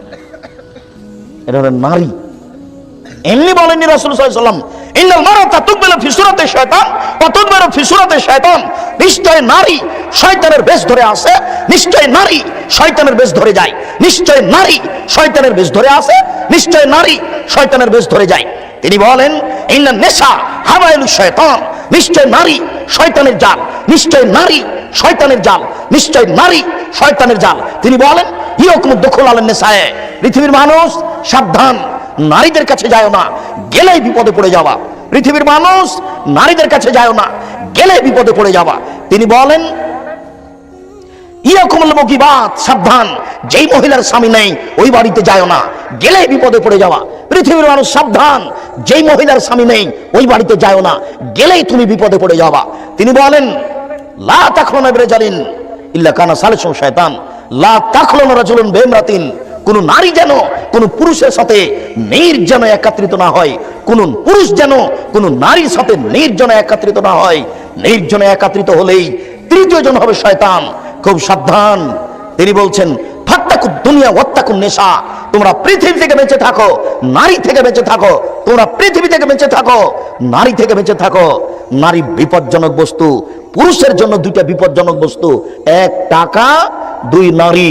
মানুষ এখানে বিপদে পড়েছে, তা বুঝতে চায় না। উপস্থিত বৈঠকের দু একজন মুসলিম বোন যারা হয়তো বা বক্তব্য শুনছেন, নাও শুনতে পারে, দু একজন যদি থাকেন তাহলে হয়তো বা তিনি বলবেন কি ব্যাপার আব্দুর রাজ্জাক সাহেব, আমাদের উপরে খেপে গেলেন নাকি, এত আমাদেরকে দুর্বল বলে গালি দিচ্ছেন কেন? জি না, আপনি আমার দিনী বোন, আপনাকে গালি দিব কেন? আরে আপনাকে তো খাদিজার মতো মনে করি, আপনার গালি দিয়ে আপনাকে নিন্দা করব কেন? আপনাকে তো খাদিজার মতো মনে করি। দেখেন দেখেন দেখেন, একটু আপনি একটু দেখেন, জিবরাইল আলাইহিস সালাম আমাদের নবীকে বলছেন, জিবরাইল আলাইহিস সালাম আমাদের নবীকে বলছেন মুহাম্মদ ওই যে দেখেন খাদিজা আতাত বিকাবিন ফিহে দাম, ও একটা বাটি নিয়ে আসছে। মোহাম্মদ ওই যে দেখেন খাদিজা, ও একটা বাটি নিয়ে আসছে, তাতে তরকারি আছে। শুনুন, আসলে আপনি বলবেন, খাদিজা ইকরে আলাইকে আসসালাম রব্বুকে, তোমার প্রতিপালক তোমাকে সালাম দিয়েছেন,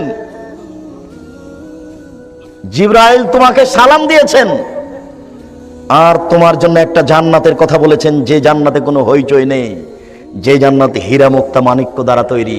এই কথা বলে দেন বুখারী মুসলিম।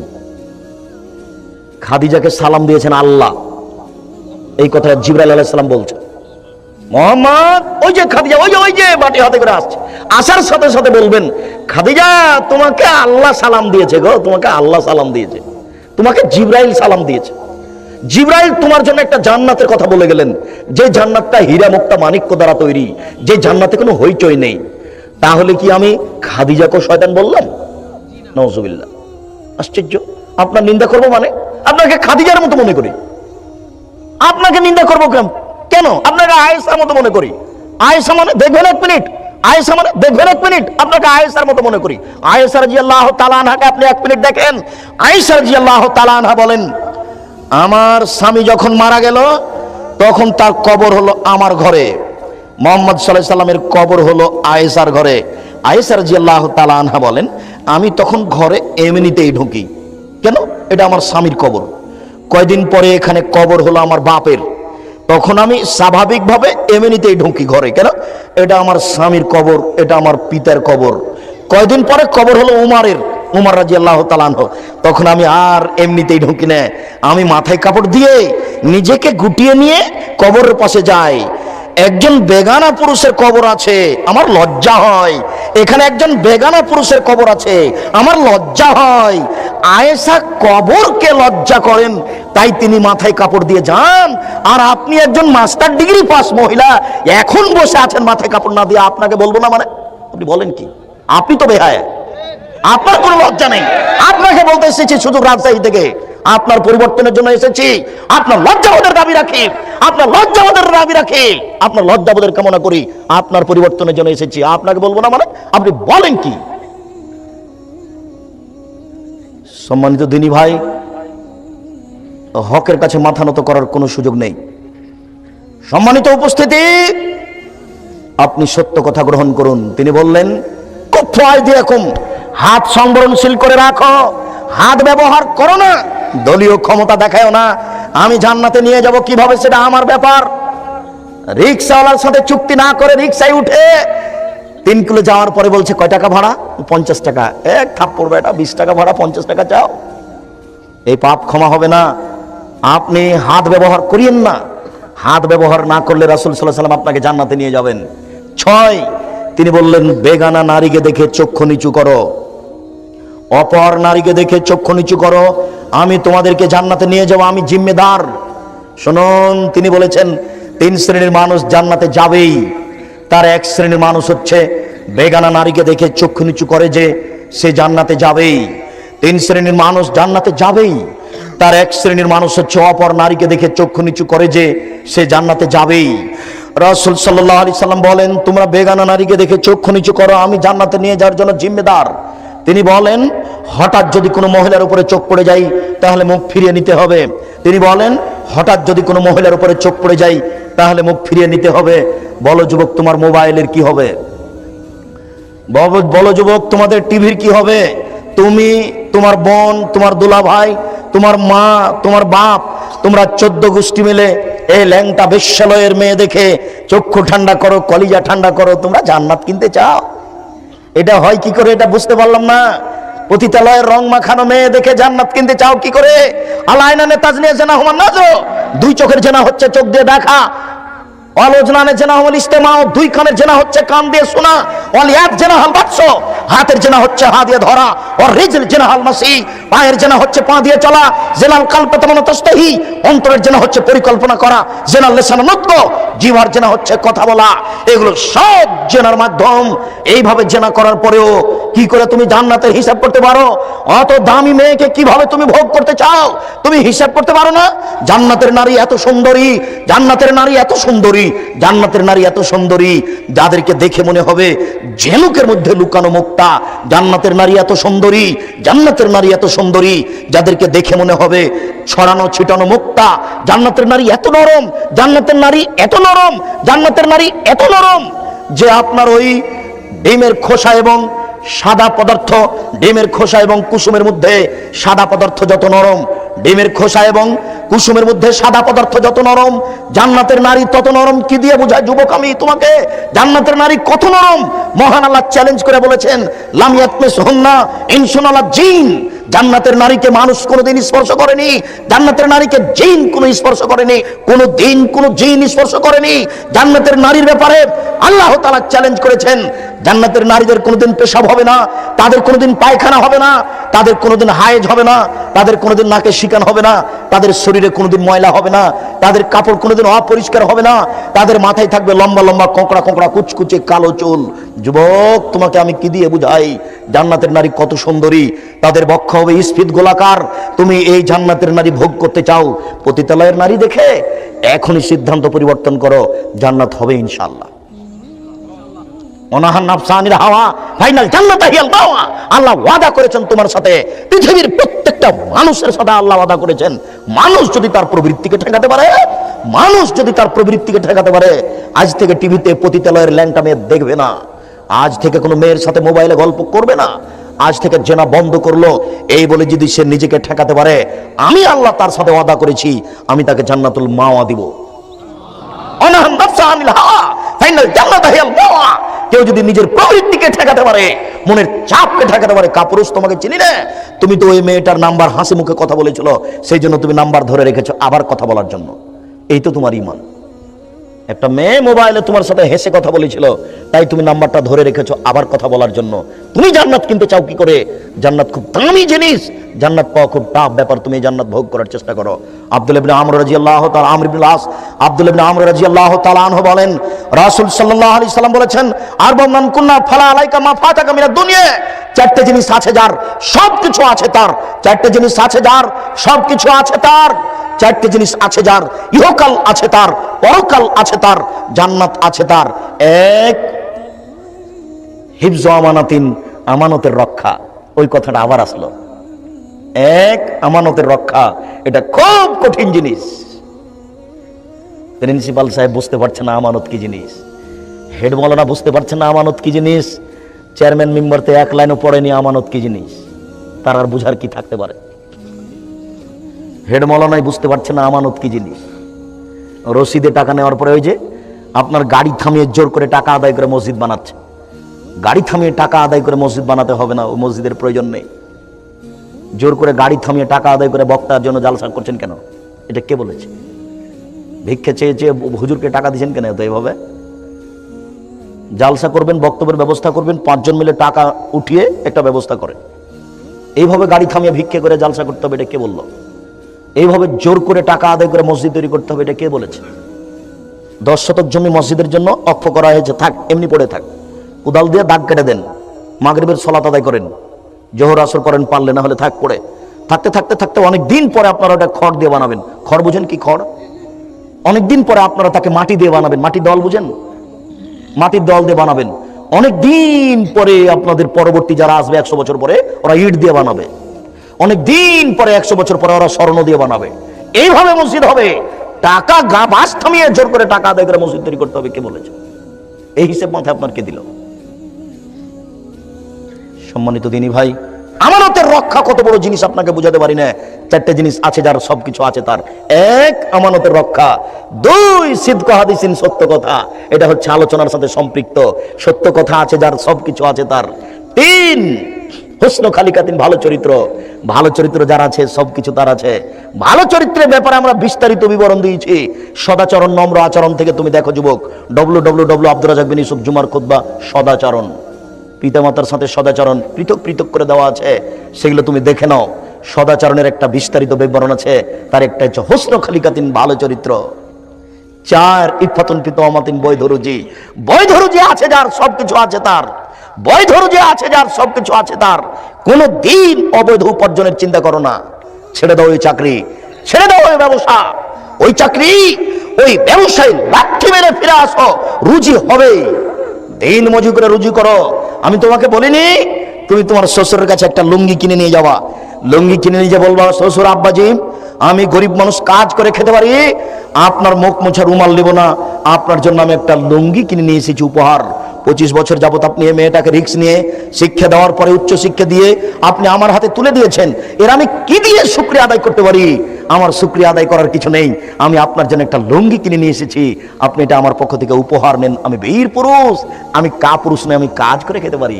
কোটি টাকা ইনকাম করতে হবে, এই কথা তোমাকে আল্লাহ বলেননি। অতএব তুমি এই পথে কেন গেলে? তোমাদের এলাকাতে কোনো ধনী মানুষ আছে, দেশে কেউ ধনী মানুষ আছে, এটা তো আমি বিশ্বাস করি না। তোমার মাথাতে কে জাগিয়ে দিল যে তুমি ওই কোটিপতি হতে হবে? এরা ধনী মানুষ নয়। ধনী মানুষ দেখবে তুমি কাকে বলো?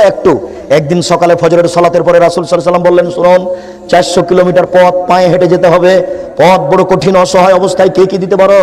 তখন উমর রাদিয়াল্লাহু তাআলা আনহু বললেন, আল্লাহ রাসূল, আমার অর্থ সম্পদের আমি অর্ধেক দিলাম। তখন আবু বকর সিদ্দিক রাদিয়াল্লাহু তাআলা আনহু বললেন, আল্লাহ রাসূল, আপনাকে এবং আল্লাহকে বাড়িতে রেখে যা আছে সবই দিলাম। তখন উসমান রাদিয়াল্লাহু তাআলা বলছেন, আল্লাহ রাসূল, তাবুকের যুদ্ধে যত মানুষ যাবে সমস্ত মানুষের অর্ধেকের যাতায়াত খরচ, খাওয়া খরচ আমি উসমান দিলাম। সেদিন লোক সংখ্যা ছিল 30,000, তার মানে 15,000 লোককে তিনি 15,000 উট দিয়েছিলেন। 15,000 লোকের তিনি 3 মাসের খাওয়া খরচ দিয়েছিলেন। এদেশের সরকারকে যদি বলা হয় 15,000 উট দেন আর 15,000 লোকের 3 মাস খাওয়া খরচ দেন, রাজি হবে না। এর নাম ধনী। তোমরা বৈধভাবে এইভাবে পয়সা উপার্জন করো। রাসূল সাল্লাল্লাহু আলাইহি ওয়াসাল্লাম বলেন, 4টে জিনিস যার ভিতরে নেই সেই সবচেয়ে ভালো মানুষ, সেই জান্নাতি। 1, লাইসমা ফিহে, পাপ নেই যার। 2, ওয়ালা বাগিয়া, সীমা লঙ্ঘন নেই যার। 3, ওয়ালা হাসাদা, হিংসা নেই যার। ওয়ালা গিল্লা, আমানতের খেয়ানত নেই যার। 4টে জিনিস নেই যার, সেই জান্নাতি। 4টে জিনিস নেই যার, সেই জান্নাতি। 4টে জিনিস নেই যার, সেই জান্নাতি। 1, পাপ নেই যার। আব্দুল রাজ্জাক সাহেব, পাপ নেই এমন মানুষ আছে দুনিয়াতে? জি। পাপ হলেই ক্ষমা চাই যে তার পাপ নেই। কুল্লু বানি আদম খাতা, খায়রুল খাত্তাইন তাওয়াবুন, আদম সন্তানই পাপী, এ কথা আল্লাহ রাসূল বলছেন। আদম সন্তানই পাপী, পাপ না করলে তো ফেরেশতা হয়ে গেল। পাপ করার পরে ক্ষমা চাই যে, সেই সবচেয়ে ভালো। পাপ করার পরে ক্ষমা চাই যে রাতের অন্ধকারে তওবা করে কান্নাকাটি করে, সেই হলে সবচেয়ে ভালো। শুনুন সম্মানিত উপস্থিতি, পাপ নেই যার, সেই সবচেয়ে ভালো মানুষ জান্নাতে যাবে। পাপ নেই মানে হলেই ক্ষমা চাই, কান্নাকাটি করে। 2, ওলা বাগিয়ে, সীমা লঙ্ঘন নেই যার। এই যুবক শোনো, দলীয় দাপটে জমি দখল করো না গো। বহুদিন থেকে তোমাকে আমি বলে আসছি যে সীমা লঙ্ঘন থেকে বেঁচে থাকো। সীমা লঙ্ঘন একটা বড় আর একটা ছোট। ছোটটা তোমাকে বলি, 1 কেজি মরিচ নিচ্ছ, 100 মরিচ নিচ্ছ, তো মরিচটা দিয়ে তুমি একটা মরিচ হাতে করে আছো। এবার লোকটা 100 মরিচ মেপেছে, তোমার হাতেরটা কোথায় রাখবা? বুঝতে পারোনি কথা বলো। আপনার হাতের মরিচটা আপনি কোথায় রাখবেন? এখন দাঁড়ি পাল্লা হয়ে গেছে। আবার বুঝেন তো, আপনি 100 মরিচ কিনতে চাচ্ছেন এই লোকটার কাছে, কিন্তু আপনি মরিচ দেখতে গিয়ে একটা মরিচ হাতে নিয়েছেন, দেখি তোমার মরিচ কেমন, দিয়ে একটা হাতে নিয়েছেন। এবারে 100 মরিচের দাঁড়ি পাল্লা ঠিক হয়ে গেছে। এখন আপনার হাতে একটা মরিচ আছে, এটা কি করবেন? লোকটার ডালিতে যদি রেখে দেন তাহলে আপনি ভালো, আর যদি এটা আপনার পাল্লায় দিয়ে দেন তাহলে আপনি সীমা লঙ্ঘনকারী। ওই জান্নাতে যাবে সীমা লঙ্ঘন নেই যার, আপনি যেতে পারবেন না। 2, ওয়ালা হাসাদা, হিংসা নেই যার, হিংসা থেকে ফিরে আসতে হবে। দল, মসজিদ, মাদ্রাসা, শুধু খালি মানুষের ভিতরে হিংসা। সংগঠন, দল, মসজিদ, মাদ্রাসা, শুধু মানুষের মধ্যে হিংসা। কি তাহাজ্জুদ পড়ে আর কি কোরআন তেলাওয়াত করে, খালি দিন রাত ওটাই ভাবে, ও তো এটা করলো, ওকে কিভাবে ধ্বংস করা যায়। দিন রাত মানুষ হিংসা নিয়ে ডুবে আছে। হিংসা নেই যার, সেই জান্নাতে যাবে। হিংসা আছে যার, সে তো ধ্বংস হয়ে গেছে। হিংসা আছে যার, সে তো ধ্বংস হয়ে গেছে। শুনুন একটা কথা, সহিহ হাদিস বাইহাকির, রাসূল সাল্লাল্লাহু আলাইহি সাল্লাম একটা লোকের কথা বলে নাই, শোনো সাহাবীগণ শোনো, কিছুক্ষণের মধ্যে একটা লোক আসছে, ও জান্নাতে যাবে। একটা লোক আসলো, সাহাবীগণ দেখলেন এই লোকটা জান্নাতে যাবে, আচ্ছা ঠিক আছে। পরের দিন আল্লাহ রাসূল বলছেন, এই শোনো, কিছুক্ষণ পরে একটা লোক এখানে আসছে, ও জান্নাতে যাবে। সাহাবীগণ দেখলেন ওই কালকের লোকটাই। পরের দিন আল্লাহ রাসূল বললেন, এই শোনো, কিছুক্ষণ পরে একটা লোক আসবে, ও জান্নাতে যাবে। সাহাবীগণ দেখলেন ওই লোকটাই, গতকালকে লোকটাই। এবার একজন সাহাবী বলছেন, ব্যাপারটা কি? 3 দিন যাবত আল্লাহ রাসূল একই কথা বলছেন যে এই লোক জান্নাতে যাবে। এই লোক তো সেই লোক যাকে প্রথম দিন দেখেছিলাম, পরের দিন দেখলাম, আজকে দেখছি, দেখে কি করে? এবার আমি তার সাথ ধরলাম, আমি তার বাড়িতে চলে গেলাম সন্ধ্যার দিকে। আমি গিয়ে বললাম, আমার আব্বার সাথে আমার গন্ডগোল হয়েছে, আমি আমার আব্বার সাথে থাকতে চাচ্ছি না, আপনার কাছে 3 দিন থাকবো আমি, আপনি অনুমতি দিবেন কি? আচ্ছা ঠিক আছে থাকো। রাত গেল, তাহাজ্জুদ পড়লেন না। পরের রাত গেল, কোন ইবাদত তেমন করলেন না। পরের রাত গেল, কোন ইবাদত তেমন করলেন না। এবার 3 দিন যখন পার হয়ে গেছে, তখন বলছে, আচ্ছা ঠিক আছে, আপনার সাথে আমার থাকা হয়ে গেছে, আমি চলে গেলাম, আমার আব্বার সাথে কোনো গন্ডগোল হয়নি। তো একটা কথা, আল্লাহ রাসূল 3 দিন যাবত এক কথা বললেন যে এই ব্যক্তি জান্নাতি, কিন্তু দেখি আপনার কথা বললেন, সেই জন্য আপনাকে আমি পরীক্ষা করছিলাম যে আপনি কি আমল করেন। 3 দিন যাবত আপনাকে পরীক্ষা করলাম, আপনাকে কোনো আমল করতে দেখলাম না, তো আপনি জান্নাতে যান কিভাবে? তখন উনি বললেন একটা কথা, হ্যাঁ আমি কোনো আমল করি না, তবে কারোর ব্যাপারে আমার হিংসা হয় না। কেউ আমার কোটি টাকা নিলেই কি, আর কারোর কোটি টাকা হলেই কি, ওটা আমি ভাবি না। আমার নিয়েছে কেন, তাকদীর গেছে, ওর কোটি টাকা হলো কেন, ওটা ভাবি না, ওকে আল্লাহ দিয়েছে। আমার নিল, ওর হলো, এটা আমি ভাবি না, ওটা আমার মাথাতে আসে না। তখন আল্লাহ রাসূলকে এই কথাটা প্রমাণ করার জন্য উনি বললেন, তখন আল্লাহ রাসূল বললেন যে এই গুণের কারণে ও জান্নাতে যাবে। দেখেন, একটা মানুষের ভিতরে হিংসা কাজ করে না, এই জন্য আল্লাহ রাসূল দুনিয়াতে জান্নাতের ঘোষণা দিয়ে দিয়েছে। তারপরে আমানতের খেয়ানত না থাকলে আপনি জান্নাতে চলে যাবেন ইনশাআল্লাহ।